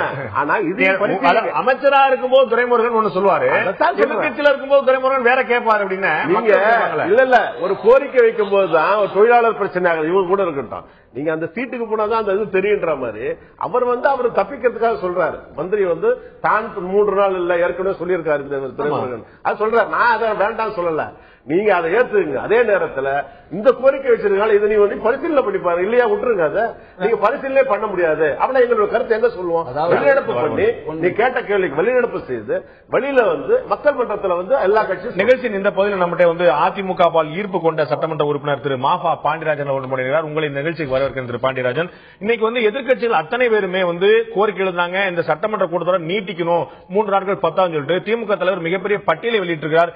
இவ்வளவு விஷயங்கள் இருக்கு நம்ம விவாதம் பண்றதுன்னு. சட்டமன்ற கூட்டத்தொடரை நீட்டிப்பதில் என்ன தயக்கம் இருக்க முடியும்? உங்களுடைய தரப்புல வந்து நாங்க பதில் சொல்ல தயாரா இருக்கணும் அதிமுக சொல்லுது, அமைச்சர் பெருமக்கள் எல்லாம் சொல்றாங்க. அப்ப இந்த கூட்டத்தொடர் நீட்டிச்சு மக்கள் மன்றத்தில் ஒரு நியாயமான ஒரு நடுநிலையான விவாதத்துக்கு, ஒரு ஜனநாயக கடமையை முழுமையாக ஆட்டத்துக்கு இடம் கொடுப்பதில் என்ன தயக்கம் இருக்க முடியும்? திரு மாஃபா. இல்ல என்னோட பார்வை இதுல எப்படின்னா, இப்ப இந்த செஷனே இன்டரிம் பட்ஜெட் செஷனுங்க. இந்த இன்டரிம் பட்ஜெட் செஷன்ல போன வருஷம் 5500 கோடி எக்ஸ்ட்ரா கேட்டாங்க. இந்த வருஷம் கேட்க இருக்கிற அடிஷனல் பட்ஜெட் அமௌண்டே மொத்தம் 1700 கோடி தான். 1700 கோடி பட்ஜெட், நீங்க மெயின் பட்ஜெட் யோசிச்சு பாருங்க. 1,60,000 கோடி பட்ஜெட்ல எக்ஸ்ட்ராவா 1700 கோடி கேட்க இருக்கிறதுக்கு 3 நாட்கள் அவங்க சொன்னபோது 2 நாட்கள் போதுன்றதுதான் இந்த அஜெண்டா. அதுதான் மிச்சம் எல்லாம் சிறப்பு கவன ஈர்ப்பு இந்த மாதிரி விஷயங்கள், மரபுப்படி 5 நாள் இருந்தது, அந்த மாதிரி ஆர்குமெண்ட் தான். என்ன பொறுத்த வரைக்கும் இது இந்த பட்ஜெட்ல இன்டரும் பட்ஜெட்னு வர்றது மிக மிக குறைவான அமௌண்ட். அந்த 1700 கோடியிலையும் 1000 கோடி டான்ஜெட் கோவுக்கு கொடுக்கிறது. வேற 1700 கோடி உங்களுக்கு தெரியும். இன்னைக்கு அரசாங்கம் பெரும்பான்மையில் இருக்கக்கூடிய அரசாங்கம், அறுதி பெரும்பான்மை இருக்கக்கூடிய அரசாங்கம் ஒரே நாள்ல இந்த மானிய துணைநிலை மாதி கோரிக்கை மேல விவாதம் நடத்தி ஒரே நாள்ல முடிக்க முடியும். திங்கட்கிழமை அப்படிதான் செய்ய போறாங்க. ஒரே நாள்ல விவாதம், ஒரே நாள்ல நிதியமைச்சருடைய பதில் உரை ஒரே நாள்ல முடியுது. அப்படி ஒரே நாள்ல பண்ணிட முடியும். ஆனா பேசுவதற்கு பல்வேறு பிரச்சனைகள் இருக்கின்றன என்ற கோரிக்கை வைக்கப்படும் போது அதை பற்றி விவாதம் ஏன் கூடாதுங்கிறத கேள்வி. இல்ல இருக்கலாம், கண்டிப்பா 5 நாள் இருக்கணும்னு கேட்கிற உரிமை எதிர்கட்சிகள் இருக்கு. அதுல எனக்கும் மாற்று கருத்து கிடையாது. ஆனா என்ன உங்கள்கிட்ட முக்கியமா சொல்ல விரும்புறதுன்னா, இன்னைக்கு ஒரு நாள் 6 மணி நேரங்கள் இன்னைக்கு இருந்த சட்டமன்றத்தில் 4 சிறப்பு கவன ஈர்ப்புகள் எடுக்கப்பட்டிருக்கின்றன. 110 விதியில என்ன செஞ்சிருக்காங்கன்றதுக்கு மொத்தம் 580 ப்ராஜெக்ட்ல 90% மேல நாங்க சாதிச்சிருக்கோம். இது ஜிஓ ஆனது எவ்வளவு, எத்தனை பினிஷ் ஆயிருக்கு, இதை ரொம்ப தெளிவா எடுத்துரைத்தார் இன்னைக்கு முதலமைச்சர் அவர்கள். தேவையற்ற விஷயங்கள், அவர் எங்க உட்காரணும்ன்றதுல இருந்து, அவரு என்ன பேசணும்ன்றதுல இருந்து, எப்படி பேசணும்ன்றதுல இருந்து மற்றவங்க அவருக்கு பாடம் எடுக்க முடியாது. என்ன பொறுத்த வரைக்கும் ஒரு ரொம்ப ப்ரொடக்டிவான செஷன் தான் நினைக்கிறேன். இந்த 6 மணி நேரத்துல டிஸ்கஷன்ஸ் ஒரு மணி நேரம் இல்லாம கண்டிப்பா இன்னும் உங்களுக்கு பெருசா சாதிச்சிருக்க முடியும் இந்த சட்டமன்றத்தில். மாப்பா அவர்களுக்கு 110 விதியில இருந்து நீங்க தெளிவா பதில் சொல்லிட்டாரா? உங்களுக்கு தெளிவா 110 விதியில நம்ம என்ன பேசுறாங்க கண்டிப்பா இதுவரைக்கும். ஆமா கண்டிப்பா ஒவ்வொரு வருஷமும் ஒதுக்கீடு செய்யப்பட்ட 110 விதியின் கீழ் அறிவிக்கப்பட்ட திட்டங்களுக்கு ஜிஓ போட்டது மட்டும் போதுமா, அல்லது பணம் ஒதுக்கி துறை ரீதியாக எவ்வளவு பணம் ஒதுக்கீடு சொன்னாரா? உங்களுக்கு திருப்தியா? அதுல 110 பாருங்க எத்தனை 110 சரியான கோரிக்கை நிறைவேற்றப்பட்டதா, அரசுடைய நடவடிக்கை என்னவா இருந்தது நிச்சயமா விவாதிக்க போற ஒரு இடைவெளிக்கு பிறகு 110 விதியின் கீழ் என்ன நடவடிக்கை எடுக்கப்பட்டன. கடந்த முதலமைச்சராக இருந்த ஜெயலலிதா அவர்கள் நிறைய அறிவிப்புகள் வெளியிட்டிருந்த கிட்டத்தட்ட 3 ஆண்டுகளில் அவர் 666 அறிவிப்புகளை 110 விதிகளில் அறிவிச்சிருக்கார். அந்த திட்டங்கள் எந்த நிலையில் இருக்கின்றது திமுக உள்ளிட்ட எல்லா கட்சியும் கோரிக்கை எழுப்பின. தமிழக முதலமைச்சராக நிதியமைச்சர் தமிழக முதலமைச்சர் திரு பன்னீர்செல்வம் அவர்கள் பதிலளித்தார். பதில என்ன சிறப்பான அம்சம் இருந்தது, என்ன முக்கியமான அம்சம் இருந்தது, பால் யார் யாரெல்லாம் வாங்குறாங்க அப்படின்னு சொல்லிட்டு திமுக தலைவர் எவ்வளவு வாங்குறாரு, ஸ்டாலின் எவ்வளவு வாங்குறாரு அப்படின்னு சொல்லிட்டு ஆவின் பால் வாங்குற பட்டியல் சொன்னார். அமைச்சர் பெருமக்கள் வீட்டில் எவ்வளவு பால் வாங்கப்படுகிறது, எந்த நிறுவனத்தில் பால் வாங்கப்படுகிறது என்று ஏன் முதலமைச்சர் சொல்லவில்லை? நான் திரு மாஃபாய் பாண்டியராஜன் கேட்க விரும்புகிறேன். பால் கொள்முதல் பற்றிய பேச்சு வந்தபோது, அது பற்றிய விவாதம் கவனஈர்ப்பு தீர்மானம் கொண்டு வரப்பட்ட போது அது பற்றி மிக நீண்ட தெளிவான விளக்கம் அளிக்கப்பட்டது. விளக்கம் அளிக்கக்கூடிய நிலைமையில இதுல மானியம் நம்ம கொடுக்க முடியுமா எல்லாரும் கேக்குறாங்க. மானியம் எல்லாம் கொடுக்க முடியாதுன்னு சொல்லிட்டு பணக்காரர்கள் பால் வாங்குறாங்க. எனக்கு முதல்ல ஒரு சந்தேகம், மானியம் என்று பேசப்படுவது பால் உற்பத்தியாளர்களுக்கான மானியமா அல்லது பாலை வாங்குபவர்களுக்கான மானியமா என்ற சந்தேகம் எனக்கு அடிப்படையில் இருக்கு. ஒன்று. இரண்டாவது, பாலை யார் யாரெல்லாம் வாங்குறான்னு சொல்லிட்டு திமுக தலைவர் உட்பட, மார்க்சிஸ்ட் தலைவர் உட்பட பலருடைய பெயரை குறிப்பிட்டு இவருடைய வீட்டில் இவ்வளவு வாங்குறாங்க, இவ்வளவு வாங்குறான்னு சொல்றாங்க. இதை சொன்னவர்கள் அமைச்சர் பெருமக்கள் தரப்புல யார் யார் எவ்வளவு வாங்குறாங்க, அவங்களுக்கு மானியம் தேவையில்லைன்னு சொல்லிருக்கலாம் இல்லையா திரு பாண்டியராஜன்? இல்ல சரியான பாயிண்ட் தான். இப்ப உங்களை பொறுத்த வரைக்கும் இந்த பால் பிரச்சனையில அவர் முதல்வர் எடுத்த ஸ்டான்ஸ் ஒன்னு சப்சிடி, அதாவது மானியம்ன்றது இதுல இஷ்யூ கிடையாது. நீங்க சொன்ன மாதிரி விக்கிறவங்களுக்கா வாங்குறவங்களுக்கான்ற கேள்விக்கு இது இடம் கிடையாது. ஆவின் என்பது ஒரு நிறுவனம், இது ஒரு கம்பெனி. இந்த கம்பெனியை பொறுத்த வரைக்கும் இப்ப லாஸ்ல போய்கிட்டு இருக்கு. இந்த லாஸுக்கு ஒன்னு எவ்வளவு விலையில நீங்க பால் வாங்குறீங்க, இன்னொன்னு எவ்வளவு விலையில பாலை விற்கிறீங்க, பாலுடைய வேல்யூ ஆடட் ப்ராடக்ட்ஸ் விற்கிறீங்க. இந்த 2 தான் இதுல முக்கியம். இதுல மானியம் அப்படின்றது அந்த ஆவின் நிறுவனத்துக்கு அரசு துறையிலிருந்து, அரசிலிருந்து பணம் வழங்கப்படுகிறதா, அவங்களை சஸ்டெயின் பண்றதுக்கு ஈக்விட்டியாகவோ இல்ல டெட்டாகவோ கொடுக்கறாங்களான்றதான் இதுல மானியம் சப்சிடி காம்பனன்ட். நீங்க இதுல என்ன பாக்கணும்னா, அமைச்சர் சொன்ன விஷயம் எல்லா மாநிலங்களையும் விட நமக்கு இன்னும் பால் விலை குறையா இருக்கு, அது ஒரு கருத்து.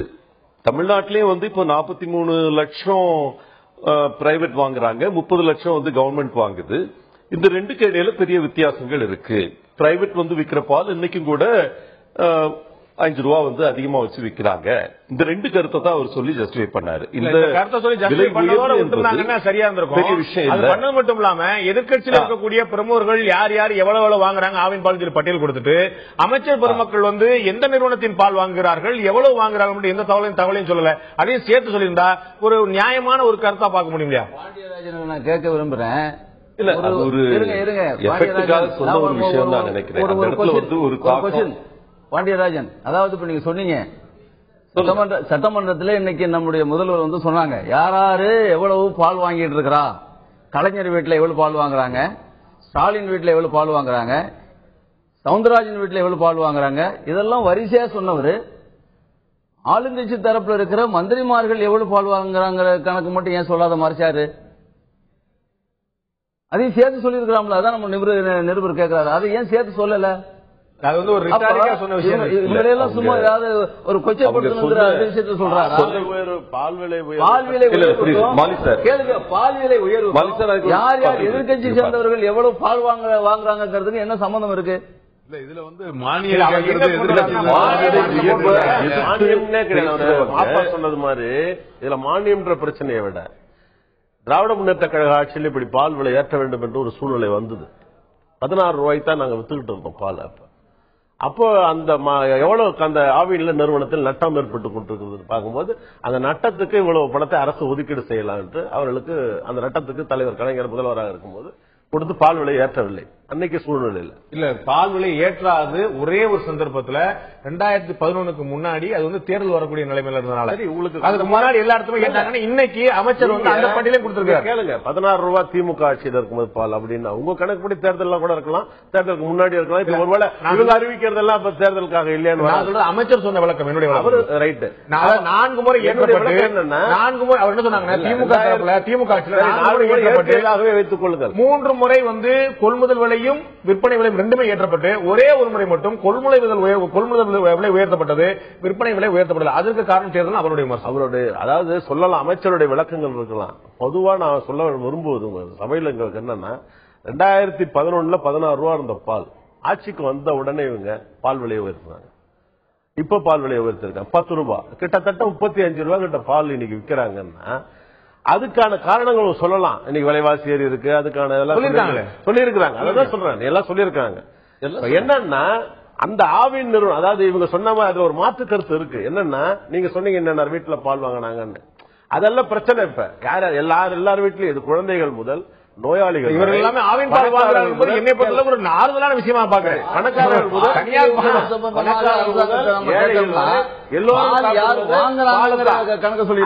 எல்லாரும் ஆவின் பால் வாங்குறாள் என்பது உள்ளபடியே ஒரு ஆறுதல் விஷயமான சந்தோஷமான விஷயம். ஆனால் இந்த பால் என்பது எல்லோராலும் எடுத்துக்கொள்ளப்பட வேண்டிய விஷயம். இதுல வந்து ஏழை பணக்காரர் பாகுபாடு இல்லை. அதனால அமைச்சருடைய வாதம் இதுல முற்றிலும் தவறானது. அதற்கு பதில் நீங்க கேட்கிற மாதிரி நாங்களா இருந்தா குறுக்குகள் வேற மாதிரி கேட்பேன், நீங்க கேட்டது வேற, நாங்க கேட்கறது வேற. நீங்க ஒரு ஆள் மட்டும் சொல்லுங்க வீட்டுல எவ்வளவு பால் வாங்கினாங்க அப்படின்னு கேட்டு உட்காந்துருவேன். ஓகே, பிரச்சனை பெருசாக்கி விட முடியும் எங்களால.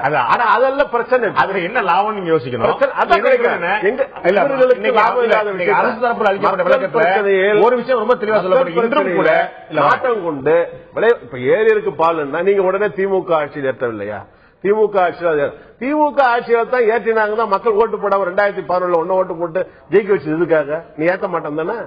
அப்ப நீ வந்து மக்கள் திமுக ஆட்சியில் ஏத்தல, நீ ஏத்தலன்னா அப்ப நாங்களே எடுத்துட்டு போயிருப்போம்ல, எங்களை மக்கள் வச்சிருப்போம்ல. நிச்சயமா நல்ல ஒரு மக்களுக்கு ஒரு மாற்றத்தை வேண்டும் என்றுதான் நல்ல ஒரு விளக்கம் கொடுத்தீங்க. இது பத்தி என்ன ஒரு விமர்சனம் என்ன வைக்கிறாங்க இன்னைக்கு முதலமைச்சர் சொல்லும்போது என்ன சொன்னாங்க அப்படின்னு, இது பற்றிய விவாதம் இதே போல பால் உயர்வு பற்றி கடந்த ஆட்சியில் வந்த போது திமுக தலைவர் என்ன சொல்றார், பால் உற்பத்தியாளர்கள் ஆர்ப்பாட்டம் செய்கிறார்கள், பால் உற்பத்தி எங்களுக்கு வந்து விலை ஏற்றணும் திமுக தலைவர் சொல்றார். அப்ப முதலமைச்சர் திரு கருணாநிதி சொல்றார், நாங்க ரத்தத்தையே பார்த்தவங்க, பாலை பார்த்துலாம் பயந்துட மாட்டோம் அப்படின்னு ஆர்ப்பாட்டக்காரர்கள் எச்சரிக்கை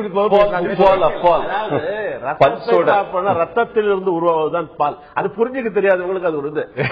ரத்தத்துல இருந்தா மாட்டின் ரத்தத்துல இருந்தா பால் உருவாகுது. நீங்க புரிஞ்சுக்காம நாங்க ரத்தத்தை பார்த்தவங்க சண்டையா பார்த்தவர் அவர் அந்த புரிஞ்சுக்க தெரியாது.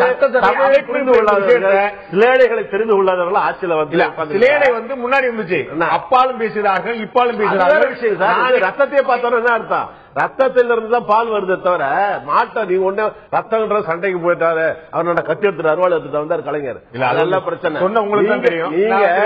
நீங்க வந்து பால் விலையை ஏதாவது குறைக்கிறதுக்கு முயற்சி பண்ணுங்கன்னா இப்ப எங்களுடைய எதிர்க்கட்சி பால் விலை குறைக்கிறது எல்லா கட்சியும் வேற ஒன்றும் இல்ல. ஒட்டுமொத்தமான கேள்வி பால் விலையை ஏற்றி இருக்கிறீர்கள், ஏராளமாக இருக்குது. இதெல்லாம் பணக்கார ஏழை பார்க்காதீங்க. அந்த ஆமை நிறுவனத்துக்கு ஏதேனும் ஒரு வகையில சப்சிடி இந்த வாரத்துக்கு பதில் சொல்ல இன்றும் கூட எல்லா தனியார் நிறுவனங்களை விட இன்றும் கூட அண்டை மாநிலங்களை விட குஜராத்ல இருக்கக்கூடிய பால் வந்து இந்தியாவிலே சிறந்த பால் உற்பத்தி சொல்லக்கூடிய அமுலோட அவங்களோட இன்னமும் கூட தமிழ்நாட்டில் இருக்கக்கூடிய எல்லா பால் தனியார் பாலோட 5 ரூபாய் வரைக்கும் கம்மியா தான் இருக்குது ஆவின் பால். இதற்கு மேல என்ன செய்யணும் அவங்களுடைய கோரிக்கை இருக்கு. அடுத்த விளக்கம் சொல்றதை விட இந்த இடத்துல ஒரே ஒரு சொல்லி பொதுவாக இந்த அரசாங்கம் என்ன செய்யுதுன்னு சொன்னா ஏதாவது ஒரு மக்கள் பிரச்சனை சம்பந்தமாக நம்ம கேட்டா ஒப்பிடுறது, அண்டை மாநிலத்தை ஒப்பிடுறது, கடந்த கால திராவிட முன்னேற்ற கழக ஆட்சி ஒப்பிடுவது. இப்ப தர்மபுரியில குழந்தைகள் இப்படி அடுத்து சேர்த்திருக்கு. அதை கேட்டா இவங்க என்ன சொல்றாங்க, கடந்த திராவிட முன்னேற்ற கழக ஆட்சியில குழந்தைகள் இறப்பு இத்தனை சதவீதம், எங்களுடைய ஆட்சியில குழந்தைகள் இறப்பு சதவீதம் ரொம்ப குறைஞ்சிருக்கு. ஏன் குழந்தைகள் இறக்குது அதுக்கான ரெமடியை பார்க்காம இப்படி ஒப்பிட்டு இந்த பிரச்சனை வந்து மழுப்புவதற்கான வேலையை தொடர்ந்து இப்ப நம்ம வந்து எப்பயுமே ஒரு விஷயம் வந்து வளர்ந்திருக்குதா குறைஞ்சிருக்குதா கட்டுப்பாட்டுல இருக்கிறாங்க ரெண்டு பொருள் வளர்ந்திருக்குதா இல்ல குறைஞ்சிருக்குதா என்பதல்ல பிரச்சனை. தொடர்ந்து முன்னால் இருந்தது எப்படி இன்னைக்கு இருக்கிறது எப்படி நாங்க அந்த ஸ்கேல் படி பார்க்கும்போது குறைவா இருக்குன்னு சொல்ல முடியும்.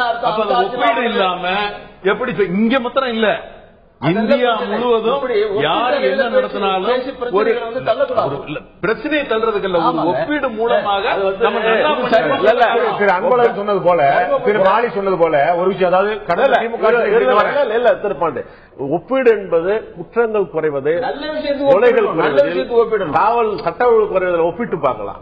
ஆனா ஒரு குழந்தைகள் சாவதில் ஒப்பிட்டு பார்க்க கூடாது. இல்லதான் அது ஒரு சொன்னது போல எல்லாத்தையுமே நீங்க திமுக ஆட்சியோட எப்படி நடந்துச்சு ஒண்ணு செய்யலன்றது தவறு சார். இங்க பாருங்க, அவர் வந்து அமைச்சர் பேசுறப்போ 7 விஷயங்கள் சொல்லி இருக்கிறாரு. அந்த தர்மபுரி பிரச்சனையில என்ன செஞ்சிருக்கேன்னு 1, 2, 3, 4, 7 விஷயங்கள் சொல்லிட்டு தான் கம்பாரிசன் போறாரு. மாலிசா சொன்னது வந்து நான் இன்னைக்கு வந்து ஒவ்வொரு ஜிஹெச்லயும் வெளியே தொழில்நுட்பம் மூலம் காட்டிட்டு இருக்காங்க. சுகாதாரத்துறை அமைச்சருடைய பதில என்ன சொல்றாருன்னா, தர்மபுரியில அந்த ஆஸ்பத்திரியில போதுமான மருந்துகள் இருக்குது, போதுமான செவிலியர்கள் இருக்கிறார்கள், போதுமான டாக்டர்கள் இருக்கிறார்கள், எல்லாம் இருக்கு. அப்புறம் ஏன் குழந்தை இறந்து போகுது? அதுக்கு என்ன காரணம்? எல்லாம் தான் இருக்குல்ல, மருந்து இருக்கு, செவிலியர் இருக்கிறாங்க, டாக்டர் இருக்கிறாங்க, நல்ல ட்ரீட்மெண்ட் இருக்கு. குழந்தைகள் இறந்து போனதுக்கு என்ன காரணம்? நீங்க அது சொல்லலையே. நீங்களும் டாக்டர்ல நான் டாக்டர்ல இருந்தாலும் கூட ஒன்று சொல்லுவாங்க, அந்த ஊட்டச்சத்து குறைபாடுன்னு சொல்லி எல்லாருமே சொல்லுவாங்க. சொல்றாரு நம்ம தொகுதியினுடைய எம்பியா சொல்றாரு, அவர் சொல்லுவாரு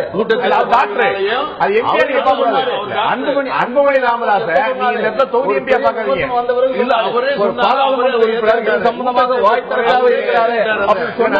அன்புமணி ராமதாஸ் நீங்க தொகுதி எம்பியா பார்க்க வேண்டாம், அவர் ஒரு மருத்துவ முறையில் நீங்க பாருங்க. ஊட்டச்சத்து குறைவுன்னா அதுக்கு அரசாங்கம் தான் காரணம். நீங்க தானே வந்து தாய்மார்கள் கர்ப்ப காலத்துல பணம் தர சொல்லிட்டு இல்ல உங்களுக்கே தெரியும் வந்து இந்த பாதிப்புக்கு உள்ளான தாய்மார்கள் பலர் வந்து 18 வயது கர்ப்பமானவங்க, அதுபோக குழந்தைகள் வந்து 10 மாதத்துக்கு முன்னாடியே பிரசவமானவங்க. காலத்துல காசு கொடுக்கறது அரசு வந்து அவங்களுக்கு ஊட்டச்சத்துக்கு பணம் கொடுக்குறோம். நம்ம அந்த பணத்தை நீங்க போயிட்டா குழந்தை பிறந்த விட கொடுத்துட்டா அப்புறம் ஊட்டச்சத்து கிடைக்கும். தர்மபுரி சம்பவத்தை நினைத்து வருத்தப்படணும், அதை நியாயப்படுத்தக்கூடாது. நியாயப்படுத்துவது என்பது இது வந்து ஒரு அக்கறை இல்லாமல் அந்த அரசாங்கம் வந்து பதில் சொல்றாங்கன்னு தான் நாங்க பாக்குறோம். அக்கறை இருக்கிறதுனால தான் பதில் சொல்றாங்க. அக்கறை இல்லாத எப்படி பதில் சொல்லுவாங்க? அக்கறை இருக்கு, அக்கறையோட செயல்பட்டு இருக்காங்க. அரசுக்கு என்ன நிர்பந்தம் இருக்கு? அரசு மருத்துவமனைக்கு செல்ல வேண்டிய அமைச்சர், சுகாதாரத்துறை அமைச்சர் நேரடியாக செல்லவில்லை, நேரு வழியில செல்லவில்லை. அவர் பின்பக்க வழியாகத்தான் கொண்டு போனார். மக்கள் அந்த அளவுக்கு அந்த பகுதியில் கொந்தளித்திருந்தார் என்பது உண்மை. ஆனா அதெல்லாம் மறைச்சிட்டு அமைச்சர் வந்து வேறு மாதிரி பதில் சொல்றாரு. இதெல்லாம் தகவல் பத்திரிகையில் வந்து மக்கள் வந்து கொந்தளிப்பான நிலைமையில இருப்பாங்க முடியும். அதுக்காக குழந்தை இறந்தது வந்து உயிரோட கூடிய அரசாங்கத்தை கேட்கல. இப்படி எல்லாம் நீங்க செயல்பாடு இல்லாம இருக்கிறீங்களே, செயல்படுங்க. நீங்க வந்து முதலமைச்சரா இல்லாத போயிட்டாங்கன்ட்டு பாக்கெட்ல நீங்க பாத்தீங்கன்னா முன்வரிசையில் உட்கார்ந்து இருக்க அமைச்சரங்கள்லாம் ஒரே மாதிரியான புகைப்படம், முன்னாள் முதலமைச்சரின் புகைப்படத்தை வச்சிட்டு இருக்காங்க. அதெல்லாம் வச்சுக்கிட்டு உட்கார்ந்தா மட்டும் போதாது, ஆக்கப்பூர்வமா செயல்படுங்க. நீங்க 2 பேர் படத்தை வச்சுக்கிறீங்க, அவங்க ஒரு படத்தை வச்சுக்கிறாங்க. நீங்க சில பேர் ஸ்டாலின் படத்தை வச்சுக்கிறீங்க, சில பேர் கர்நாடக படத்தை வச்சுக்கிறீங்க. அவங்க வச்சிருப்பான் 2 பேரும் தப்பு இல்ல, 2 பேர் கூட வச்சிருக்கோம். உங்களுக்கு வந்து என்னன்னா ஜெயலலிதா ஒரே ஆள் தான் இருக்கிறாங்க. பாவம் அவங்களும் குற்றவாளி ஆயிட்டாங்க. 4 வருஷம் தண்டனை கிடைச்சீங்க. படத்தை பண்ணி 100 கோடி ரூபாய் அபராதம் வந்துருச்சு. அதனால முடியாது. எனக்கு உங்களுக்கு அதனால பாக்கெட்ல படம் வச்சு காட்டுறீங்க. நாங்க வந்து அப்படி கிடையாது. படம்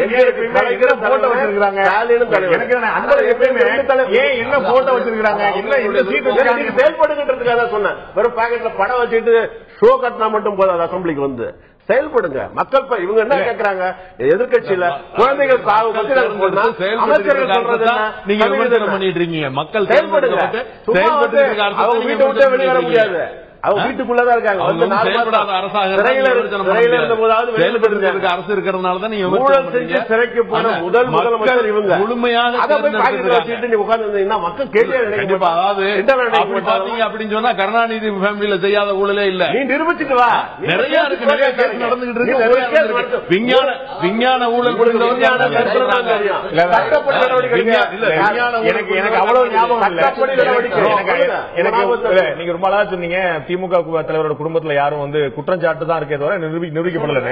ஆனா என்னுடைய நினைவு சரியா இருந்துச்சுன்னா, திரு செல்வ கணபதி அவர்கள் இந்தியாவிலே பதவி இழந்த 2வது எம்பியா இருந்தால் குற்றச்சாட்டு நிரூபிக்கப்பட்ட அவர் மீது திமுக ஏதாவது நடவடிக்கை எடுத்தாரு. அதிமுக திமுக மீது நடவடிக்கை நீ கேட்கறது நடவடிக்கை எடுக்கணும்னு கேக்குறீங்க.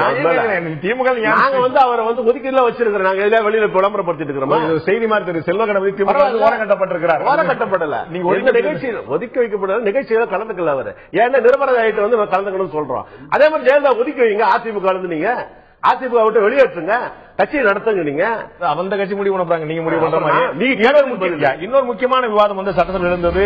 முல்லை பெரியாறு அணையுடன் நீர்மட்ட தடை 142 அடியாக உயர்த்தியதற்கு யார் காரணம் என்று தமிழர்களுடைய ஒட்டுமொத்த போராட்டத்தை வெற்றி பெற்று தந்தவர் ஒரே நபர் முன்னாள் முதலமைச்சராக இருந்த ஜெயலலிதா தான் அப்படின்னு சொல்லிட்டு சட்டசபையில் தீர்மானம் சொல்கிறது. முதலமைச்சர் சொல்கிறார். அப்படி ஒரே நபருக்கு கொடுத்து விட முடியுமா? எம்ஜிஆர் காலத்திலிருந்து அடுத்து வந்த ஒவ்வொரு முதலமைச்சரும் சரி, அவர்கள் எல்லாம் போராடவில்லையா, முயற்சி பண்ணவில்லையா? திமுகவின் இந்த கோரிக்கை நியாயம் இல்லையா? திரு மாஃபா பாண்டியராஜன் கேட்க விரும்புறேன். இன்னொரு முக்கியமான விஷயம் பற்றி இன்னைக்கு வாதம் வரும்போது, முல்லை பெரியாறு அணையில 142 அடியா உயர்த்தப்பட்டதற்கு கேரளாவுக்கு ஒரு கோரிக்கை வச்சு நீங்க ஒத்துழைப்பு கொடுக்கணும் சொல்லி ரொம்ப ஒரு அருமையான ஒரு நாகரிகமான ஒரு தீர்மானம் நிறைவேற்றப்பட்டது.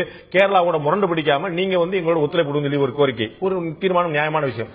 அதுல தமிழக முதலமைச்சராக இருந்த ஜெயலலிதாவுடைய பேர் சேர்க்கப்பட்டிருக்குது. அதே போல முதலமைச்சராக இருந்த திரு கருணாநிதியுடைய பேரோ திரு எம்ஜிஆருடைய பேரோ சேர்க்கப்பட்டிருந்தால் நல்லதுன்னு சொல்லிட்டு திரு துரைமுருகன் கேட்கிறார். எதிர்க்கட்சியில் கோரிக்கைக்கிறாங்க. அதுல எல்லாருமே உழைச்சாங்க.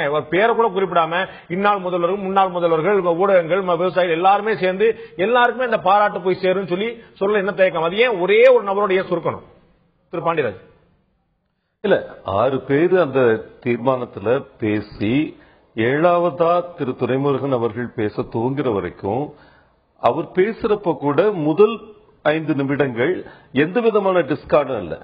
அவர் எப்போ வந்து சில விஷயங்களை உண்மைக்கு புறம்பா சொன்னாரு அப்படின்ற பேச்சு வந்ததோ அப்பதான் வந்து சபையில வந்து பிரச்சனைகள் எழுந்தது. வைத்தியலிங்க எழுந்து ஆன்சர் பண்ண ஆரம்பிச்சாங்க.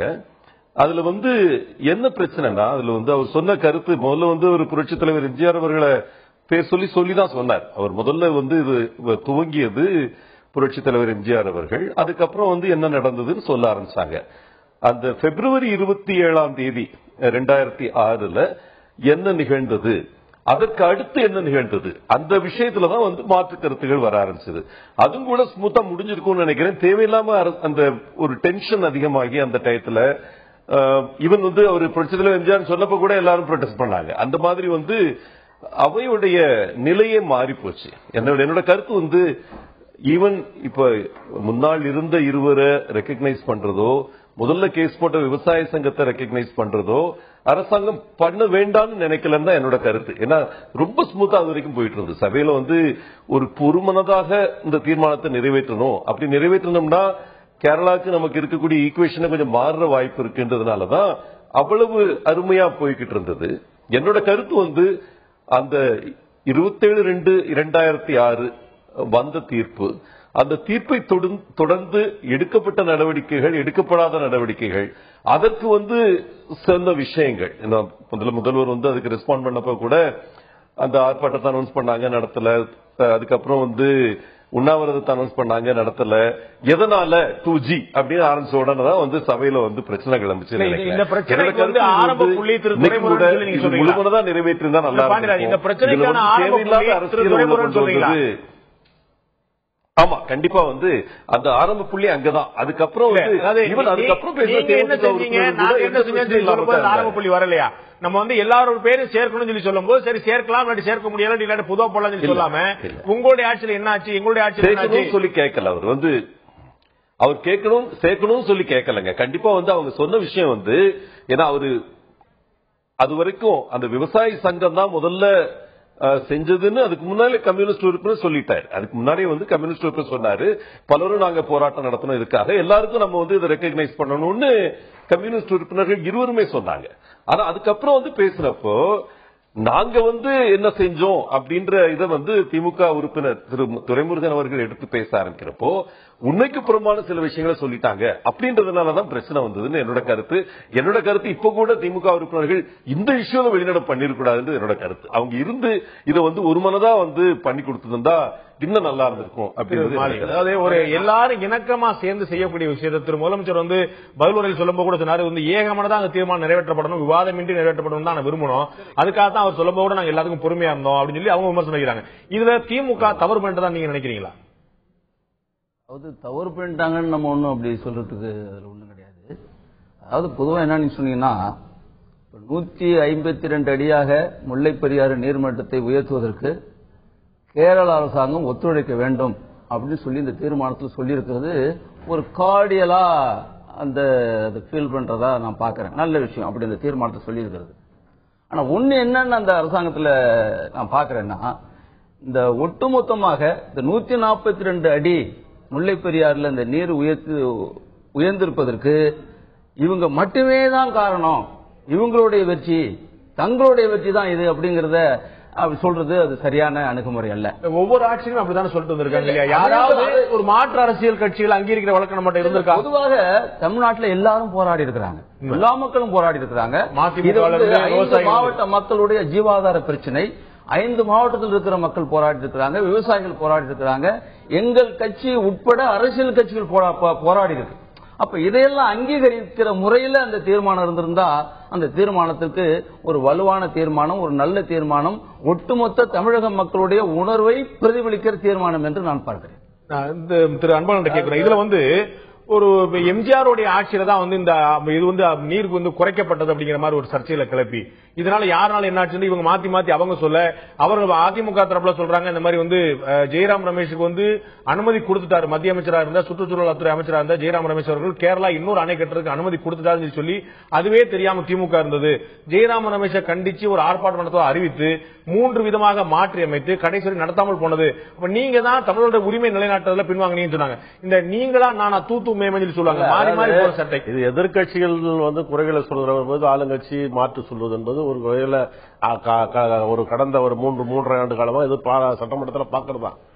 முல்லை பெரியார் பிரச்சனையில வந்து ஒரு 142 அடியாவது உயர்த்தணும் வந்து சுப்ரீம் உச்சநீதிமன்றத்தை வழக்கு போட்டது ஆரம்ப காலத்திலிருந்து, எம்ஜிஆர் அவர்கள் மறைந்த எம்ஜிஆர் காலத்திலிருந்து கூட, கலைஞர் அவர்கள் பொதுப்பணித்துறை அமைச்சராக இருந்த காலத்திலிருந்து எல்லாரும் இது படிப்படியா அவங்க பீரியட் வரும். இது வந்து ஒரே ஆட்சி நடைபெற்று வரல, 5 ஆண்டுக்கு ஒரு ஆட்சி மாறி மாறி வந்திருக்கு 91 இருந்து.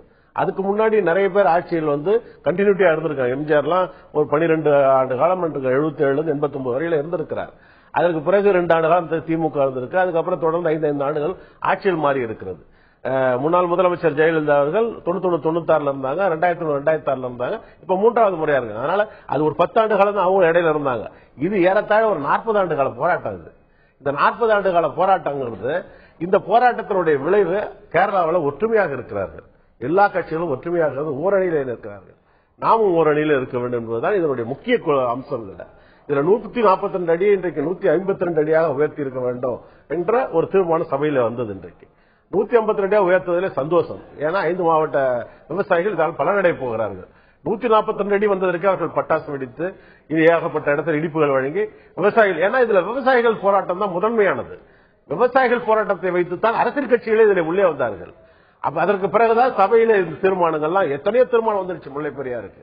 ஆனா இன்னைக்கு என்ன கேட்டாங்க திமுக சார்பில், இந்த தீர்மானம் வருகிற பொழுது இதுல கடந்த முதலமைச்சராக இருந்த ஜெயலலிதா மட்டும் பாராட்டி விட்டு போகக்கூடாதுன்னா, உங்களுடைய தலைவராக இருந்த திரு எம்ஜிஆர் அவர்களையும் எங்களுடைய தலைவராக இருக்கிற தலைவர் அவர்களையும் ஆட்சியில் இது நடந்திருக்கிறது. இதுல குற்றங்குறையை சொல்லி நம்முடைய பலவீனத்தை காட்ட வேண்டாம் தான் அவருடைய வரியில அதிமுக நடந்திருக்கலாம்னு நினைக்கிறீங்களா? இல்ல, கண்டிப்பாக இத முடிவுக்கு கொண்டு வந்தது, இதுக்கு முழு முயற்சி எடுத்தது அப்படின்னு நீங்க பாத்தீங்கன்னா மக்கள் முதல்வர் புரட்சி தலைவி அம்மாங்கிறது எங்களுக்கு மாற்றுக்கிறது. ஒரு தேர ஒரு ஆளா யாரு அதே மாதிரி 142 அடியாக உயர்த்தப்பட்டது இந்த ஆட்சியில தான். ஓகே, இல்லன்னு சொல்ல யாருமே மக்கள் வரலாறு பேசுவாங்க. ஒரு குறுக்கீடு இந்த ஆட்சி என்பதை விட உச்சநீதிமன்றத்தினுடைய தீர்ப்பு போடப்பட்ட முழுமையாக நடத்தினது, அதற்குள்ள எல்லா நிலைகளையும் அதிகமாக செயல்படுத்தியது, அதற்காக முழு நேரம் ஒதுக்கி செயல்படுத்தினது சொன்னா பார்ட் டைமா பண்ணாங்களா? அந்த அளவுக்கு பண்ணல. திமுக தரப்புல இந்த மாதிரியான ஒரு எண்ணப்போக்கு இருக்குனால திமுக தரப்புல என்ன சொல்றாங்க, 152 அடியா இருந்தது 136 அடியா எப்ப மாறிச்சுன்னு சொல்லுங்கன்னு கேக்குறாங்க. இல்ல, அதுதான் எப்ப மாறியது, அதுக்கு யார் கேட்டு எடுக்க போறாங்க? இல்ல, அதாவது இந்த மாதிரி குறை சொல்ல வேண்டும் என்பதை சொல்றதுனாலதான் இந்த பிரச்சனைகள். ஏன் இதை நிறைவா அவங்க ஏத்துக்க கூடாது? அவங்க என்ன சொல்றாங்க, அதை நிறைவா ஏத்துக்கிட்டு இதை பண்ண விடலாம? கேரளாவில் எல்லாம் ஒத்து போற மாதிரி நீங்க அம்மா அவர்கள் நல்லா பண்ணிருக்காங்க.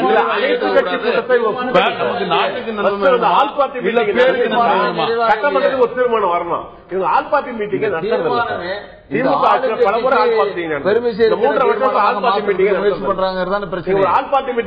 ஒற்றுமையாவாங்க. என் கருத்தை சொல்வேன், இவர் கருத்தை சொல்லுவாரு, அப்புறம் ஒரு கருத்து உருவாகும், அதுக்கப்புறம் சட்டமன்றத்துக்கு கொண்டாடணும். அந்த மாதிரி தான் ஆல் பார்ட்டி இருக்கக்கூடிய சட்டசபையில ஒரு தீர்மானம் ஒரு கிளைக்கேள்வி சின்ன விஷயங்கள் எல்லாம் நீங்க சபையில கொண்டு வந்து இதை இன்னொரு நாடு பார்த்துட்டு இன்னொரு மாநிலம் பார்த்துக்கிட்டு இருக்காங்க. நம்மள கேரளால நம்மள வீக்கா நினைக்க மாட்டாங்களா?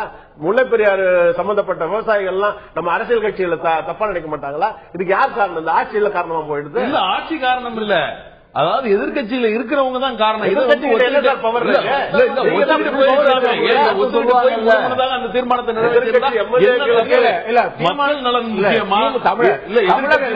தமிழக அரசுடைய ஒட்டுமொத்த முயற்சியாக இந்த வெற்றி கிடைத்திருக்குன்னா யாரும் ஆட்சேபிக்க போறதில்லை. இதன் மூலமாக ஒட்டுமொத்த இந்த பிரச்சனைக்கே தீர்வு தரக்கூடியவர் ஒரே தலைவர் யாருன்னா இவங்க தான் சொல்லும் போது, அப்ப மற்றவங்க நாங்க முயற்சி பண்ணலையா?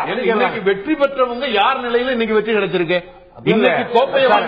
கோப்பையை வாங்கியது நீங்க. ஆடிய மற்ற 11 பேர் மறந்துடாதீங்க. வெற்றி பெற்றவர் நீங்க டீம்ல இருக்கீங்க.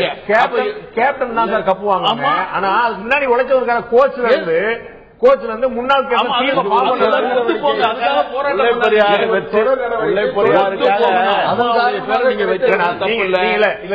இந்த முயற்சிக்கான காரணம் இவர் தான் அப்படின்னு சொன்னா இந்த ஆட்சி தான் நடந்ததுன்னா நீங்க அவங்களுக்கு தான் கிரெடிட் கொடுத்தீங்கன்னா 136 குறைந்ததுக்கு யாருன்னு காரணம் சொல்றீங்க? 152 வெற்றி பெற்றது யார்? எந்த ஆட்சியில வேண்டியது அதை நீங்க ஏத்துக்கங்க. இது தமிழக மக்களுக்காக செயல்பட்டது. அம்மா அவர்களுடைய உங்களுக்கு நல்லா தெரியும் அங்க இருக்கக்கூடிய விவசாய மக்கள் எவ்வளவு போராட்டம் நடத்தினாங்க, மறுமலர்ச்சி திராவிட முன்னேற்ற எவ்வளவு போராட்டம் நடத்தி ஒவ்வொரு கட்சியும் இருந்தது யார்? இந்த போராட்டத்துக்கு முன்னெடுப்பாக எடுத்துக்கொண்டு அதை செயல்படுத்திக் கொண்டது யார்? எதிர்கட்சிகள் செய்த செய்தால் அது மக்கள் மீது அக்கறை, அரசு செய்தால் அது கடமை. இட்ஸ் டியூட்டி, அவங்களுடைய கடமை. அது நீங்க பெண்களை கொண்டு வந்து நீங்க அளித்த சலுகை அல்ல. அது இல்ல, மத்தவங்க காலத்துல அது நடக்கலையே. அந்த டியூட்டியை சரியாக பாராட்டக்கூடாது. துரைமுருகனோ மற்றவர்களோ இந்த தீர்மானத்தில் அவர் வைத்த ஒரே விமர்சனம், எங்க பேரையும் சேர்த்துக்கங்க, உங்க பேரை ஏன் போட்டீங்கன்னு கேட்கவே இல்லையே. முறையான சொன்னா 136 யார் வந்து சொன்னீங்க? ஆரம்பமான பிரச்சனை வருது, திமுக தலைவர்கள் விமர்சனம் வருகிறது. அப்ப அந்த மாதிரி ஆரம்பிக்கிறதுனால பிரச்சனையை முல்லைப்பெரியார் கொண்டு வந்திருக்காங்கல்ல, மக்கள் மீது அக்கறை உள்ள இந்த ஆட்சி முல்லைப்பெரியார் கொண்டு வந்திருக்காங்கல்ல. காவிரி பகுதியில் டெல்டா பகுதி விவசாயிகள் இன்னைக்கு போராடிட்டு இருக்காங்களே, இன்னைக்கு காலையில இருந்து போராட்டம், பல்வேறு கட்சியினர் கைதாயிருக்காங்களே, அது குறித்து இந்த சபையில அக்கறை இருக்கா? முல்லைப்பெரியார் பெருசா அக்கறை காட்டுறதுனால உச்சநீதிமன்றம் கேட்டா நாளைக்கு வச்சுக்கலான்றாங்க. மக்கள் போராட்டத்திற்கு உணர்வுக்கு மதிப்பு கொடுக்காத மதிப்பு கொடுத்து இன்னைக்கு போராட்டம் நடந்துகிட்டு இருக்கு தஞ்சாவூர்ல, திருச்சி. நாளைக்கு விவாதத்தை எடுத்துக்கிறாங்க, இன்னைக்கு எடுத்துக்க முடியும். நாளைக்கு முல்லைப்பெரியார் எடுங்க, இது முடிஞ்ச பிரச்சனை. முல்லைப்பெரியார் முடிஞ்ச பிரச்சனை, நாளைக்கு விவாதத்துக்கு எடுத்துக்கொள்ளப்பட இருக்கிறது. மக்களோட மக்களாக நீங்க போராடுங்க, மக்கள் போராட்டீங்க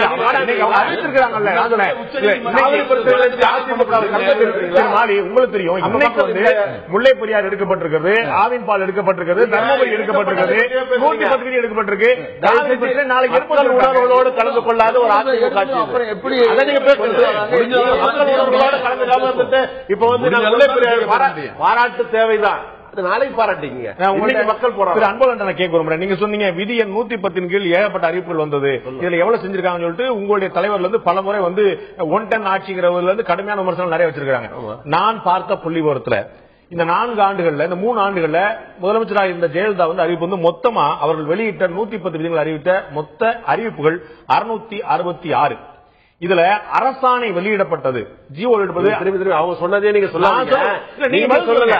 முதல்ல கேள்வி என்ன வாங்கிருங்க, நீங்க வந்து அங்க படிச்சதை ஆட்டோமேட்டிக்கா மக்கள் பாத்துட்டாங்க. அங்க நீங்க படிக்க வேண்டிய முதல்ல பணத்தை சொல்லுங்க, பணத்தை எவ்வளவு அதுல இருந்து ஆரம்பிங்க. நீங்க சும்மா அறிவிப்புகளை இந்த துணை மானியத்துல வர்றதுல நீங்க குழப்ப வேண்டாம். நீங்க நான் சட்டமன்ற உறுப்பினர், எனக்கு தெரியும் எந்த துறை எவ்வளவு பணம் ஒதுக்கி இருக்காங்க, யாரு கட்டான்னு தெரியும். நீங்க அதெல்லாம் எடுத்து இதுல கேட்காதீங்க. அறிவிச்சு மக்களை ஏமாற்றி ஆட்சின்னு நாங்க சொல்லும் போது சொல்லுங்க எவ்வளவு பணம் ஒதுக்கணும், நீங்க சொல்லுங்க. நீங்க சொல்லுங்க ஒரு 10 தீர்மானத்தை மட்டும் படிச்சுட்டு அது ஒரு 15 உங்களுடைய பதில சொல்லுங்க. 4 அறிவிப்புகளை சொல்லிடுறீங்க. இதுல 666 அதிமுக வக்காலத்து வாங்கிட்டு அந்த ஒரு ஊடகம் நடத்தக்கூடாது. நிச்சயமா நீங்க நிச்சயமா வந்து திராவிட முன்னேற்ற கழகம் இல்ல, எதிர்கட்சிகள் நீங்க வெளிநடப்பு பண்ண வேண்டிய அவசியம் இல்ல, போறதும் இல்ல. யாருக்காக போராடுறோம்? கேள்வியை வச்ச பிறகு பதில் சொன்னா பதில் இருக்குன்னு நினைக்கலாம். கேள்வியே கேட்கக்கூடாது சொன்னா உங்க பதில் ஏதோ கோலா இருக்கும் சந்தேகம் வருது. கேள்வி வச்சிருக்கேன், நீங்க சொல்லுங்க. கேள்வி ஆளுங்கட்சியுடைய கேள்வி இது இன்னைக்கு வந்துருச்சு. நீங்க வந்து என்ன கேள்வி சொல்லுங்க சார். நான் என்ன கேள்வி கேட்க ஓ பன்னீர்செல்வம் படிச்சது அப்படி டிட்டோவா காப்பி அடிச்சு படிக்க என்ன சொல்றீங்க? அதான் நீங்க 666 இவ்வளவு நேரம் துரைமுருகன் சொன்னபோது துரைமுருகன் சொல்ல ஏன் காப்பி அடிக்கிறீங்க அப்படின்னு நீங்க கேட்கல.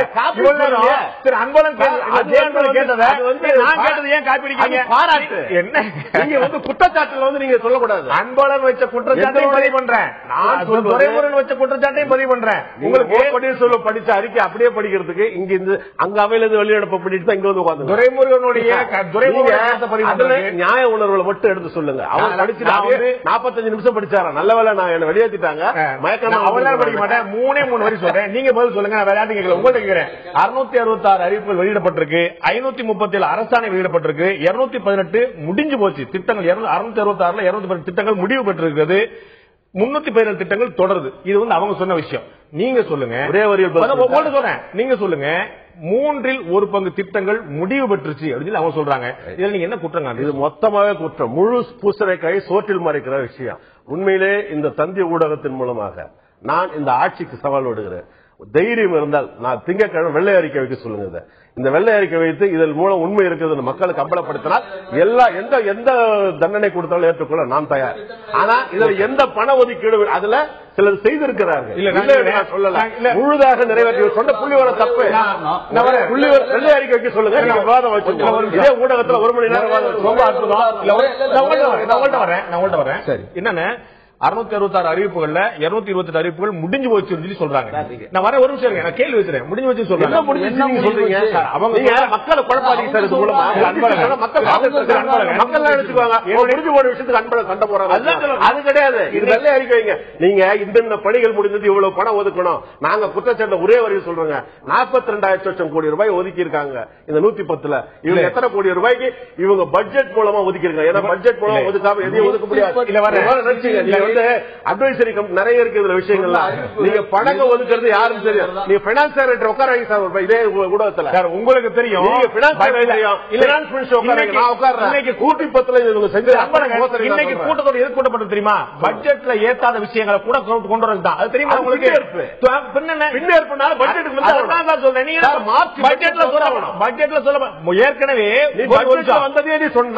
ஏற்கனவே அரசுல வந்து நிதிநிலை அறிக்கை தாக்கல் செய்து துணை நிதிநிலை அறிக்கை தாக்கல் செய்து இன்று 2ஆம் துணை நிதிநிலை அறிக்கை தாக்கல் செய்யப்பட்டிருக்கு.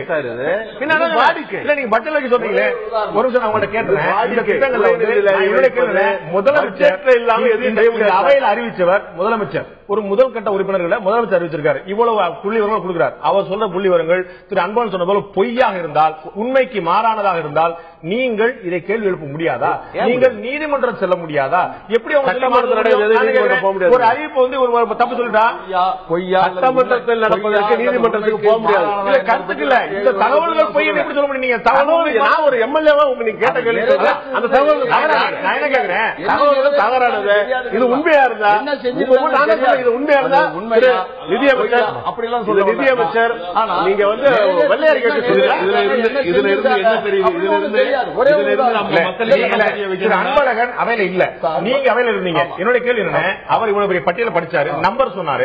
நம்பர் சொன்னது மட்டும் இல்லாம பல முக்கியமான திட்டங்களை இதெல்லாம் பண்ணிருக்கோம் சொன்னார். அவர் சொன்னதுல நிறைவேற்றப்படாத திட்டங்கள் இருக்குது. என்ன வெறும் அரசாணை மட்டும் விஷயம் சொல்ல இருக்கு. வெளியிட்டு போயிட்டோம், நாங்க வெளில இருக்கிறோம். அப்ப நீங்களும் முதலமைச்சரோட அறிக்கை முழுமையா படிச்சது நான் தான். வெளியேறிட்டாரு. இல்ல இல்ல நான் அவையிலே உள்ளே இருந்து என்னுடைய அறையில கேட்டேன். அதனால உங்களோட விவாதம் பண்றேன். நீங்க வந்து மக்கள் இடத்துல பேசுகிற பொழுது அவர்கள் ஆளுங்கட்சி தரப்புல இன்னைக்கு 110 நாங்க செஞ்சுட்டு சொல்றாங்க. அத வந்து அவங்களுடைய பட்டியலிட்டு சொல்லியிருக்காங்க. நான் இல்ல நான் மறுக்கல. இவரை நான் சொல்லிடுறேன். இது முடிச்சிடறாங்க. நாங்க எங்களுடைய குற்றச்சாட்டு என்னன்னா இதுல சொன்னதை மொத்தத்தையும் நீங்க செயல்படுத்தல. இதுல நிறைய விஷயங்களை நீங்க அப்படியே விட்டுட்டீங்க. ஒண்ணு எடுத்தோம்னா அது வரும் வெளியில சொல்லையா பிரிச்சாதான் தெரியாது. மாப்பா உங்களுடைய இதுல வந்து அவங்க கேக்குறாங்க நீங்க எண்ணிக்கையை படிச்சீங்க, ஆனா எந்த திட்டம் நிறைவேற்றீங்க, அதுக்கு எவ்வளவு நிதி ஒதுக்குனீங்க அப்படிங்கறத உண்மையான புள்ளி வரங்கள் வெளியே வரலங்கிறது திரு அன்பழகன் குற்றச்சாட்டு. சார் இங்க பாருங்க, இவருக்கு திரு ஸ்டாலின் அவர்கள் இன்னைக்கு அவர் பேச ஆரம்பிக்கிறப்போ இல்ல நான் சொல்றேன், இப்ப திரு ஸ்டாலின் அவர்கள் பேச துவங்குறப்ப கூட என்ன சொன்னாரு, இந்த 666 திட்டங்கள் நீங்க சொல்றது 110 சொல்லி இருக்கிறதெல்லாம் கூட்டி பார்த்தா 44,000 கோடிக்கு நீங்க அனௌன்ஸ் பண்ணிருக்கணும்னு சொல்றாங்க. நான் ஒரு அன்பழகன் சார் கேட்கிறேன், இப்ப 4 பட்ஜெட் இந்த அரசாங்கத்துல போட்டுட்டாங்க. 4 பட்ஜெட்ல சேர்த்து 5,01,000 இது வரைக்கும் பட்ஜெட் போட்டிருக்காங்க.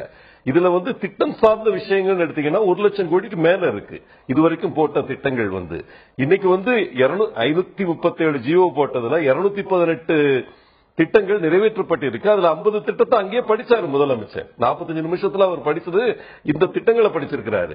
இந்த இன்னைக்கு அவர் படிச்ச 50 திட்டங்கள் மட்டுமே ஒரு 10,000 கோடிக்கு மேல இருக்கும். நீங்க சொன்ன அந்த 44,000 கோடி கரெக்ட் தான். அந்த 44,000 கோடின்றது இந்த அரசாங்கத்தால் இதுவரைக்கும் அறிவிக்கப்பட்டு நிறைவேற்றப்பட்ட பட்ஜெட்ல ப்ரொவிஷன் கொடுத்த திட்டங்கள்ல 1/3 தான். நீங்க வந்து புரிஞ்சுக்க வேண்டிய ஒரு விஷயம், இப்ப வந்து 3 ஒரு பகுதி தான் இந்த அரசாங்கம் இதுவரைக்கும் பட்ஜெட்ல நிதி ஒதுக்கப்பட்டது 1,01,000 கோடி. கடந்த 4 பட்ஜெட்ல வந்து நிதி ஒதுக்கப்பட்ட திட்டங்கள், திட்டம் சார்ந்த திட்டம் சாராத நீங்க பிரிக்கலாம். பட்ஜெட்டை வந்து பட்ஜெட் மொத்தம் 5 லட்சம் கோடிக்கு பட்ஜெட் போட்டாச்சு. இந்த 4 பட்ஜெட்ல பாத்தீங்கன்னா சராசரியா 1,25,000 கோடிக்கு பட்ஜெட் போட்டிருக்கோம். இந்த இதெல்லாம் சேர்த்து பாத்தீங்கன்னா 44,000 கோடி திரு ஸ்டாலின் சொன்ன 44,000 கோடி இந்த 666 திட்டங்கள் 110 அறிவிக்கப்பட்ட திட்டங்கள்ல 3 மடங்கு பட்ஜெட்ல வந்து ப்ரொவிஷன் கொடுத்தாச்சு. அதை நீங்க பாத்துக்கங்க. நீங்க வந்து எங்க இருக்கு திட்டம் எங்க இருக்கு திட்டம் கேட்டீங்க.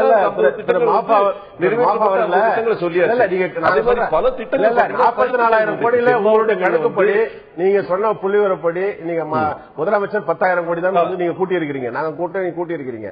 நீங்க நல்லா நீங்க வாதாடக்கூடியவர், நல்லா பேசக்கூடிய காமர்ஸ் எனக்கு தெரியும். இதே பட்ஜெட்ல நீங்க பேசிருக்கீங்க முதலாவது பட்ஜெட்ல. என்ன பேசுனீங்க?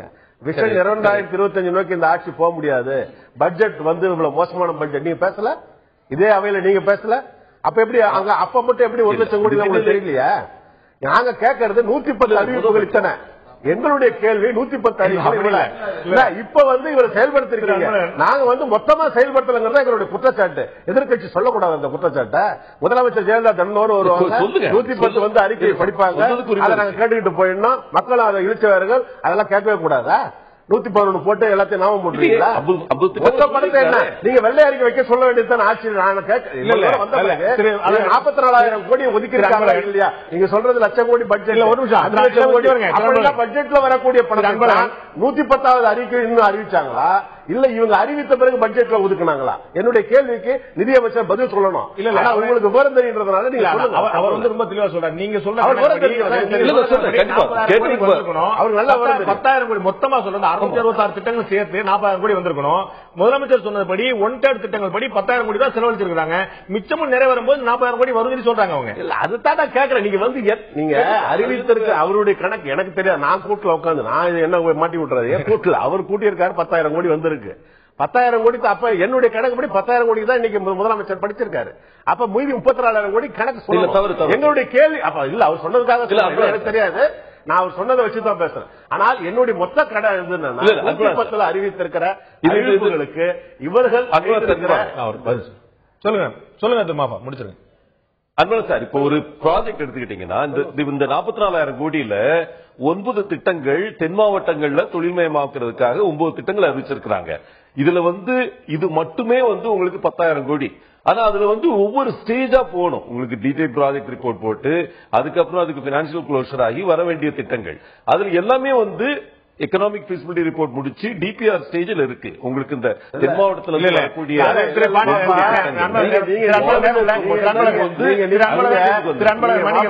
நீங்க நிதியமைச்சர் இருக்கக்கூடிய தகுதி படிச்சவங்க தெரியும். ஆனா அவங்க சொன்னது அத்தனையும் கருத்துக்கள். நேரம் இல்ல, நிகழ்ச்சியை முடிக்க நேரம் வந்துருச்சு. திரு மாஃபா பாண்டியராஜனுக்கு தெரியும், நிச்சயமாக முதலமைச்சராக இருந்த ஜெயலலிதா வந்து ஒரு திட்டத்தை அறிவிக்கிறாங்கன்னா அதுக்கு வந்து நிதி ஒதுக்கிறதுக்கு இந்த ஃபார்மாலிட்டிஸ் எல்லாம் எவ்வளவு சுலபமாக நடக்கக்கூடிய வாய்ப்புகள் உண்டு. இது இவ்வளவு நாள் காத்திருந்து ப்ரொசீஜர் படி தான் போகணுங்கிற அவசியம் இல்லை. அவங்க சொன்னாங்க ஒவ்வொரு திட்டங்களுக்கு வந்து இன்னைக்கு அம்மா உணவு வந்து தமிழ்நாடு முழுக்க கொண்டு வரப்பட்டு எவ்வளவு விரைவாக கொண்டு வரப்பட்டு இதுக்கான நிதி ஒதுக்கீடு வந்து எவ்வளவு சுலபமா நடந்து அப்படிங்கிற பார்த்தோம். இதே போல திமுக கேட்பது போல இந்த நிதி ஒதுக்கீடு சுலபமா வந்து 110 விதிகள் அறிவிக்கப்பட்ட விஷயங்கள் நடந்தா மக்களுக்கு தான் நல்லது. மக்களுடைய பார்வையில இந்த சட்டசபை கூட்டத்தொடரை அரசியலாக்குவது ஆளுங்கட்சியா எதிர்கட்சியா இரண்டுமே வா மக்களுடைய பார்வை என்ன இப்போது பார்க்கலாம்.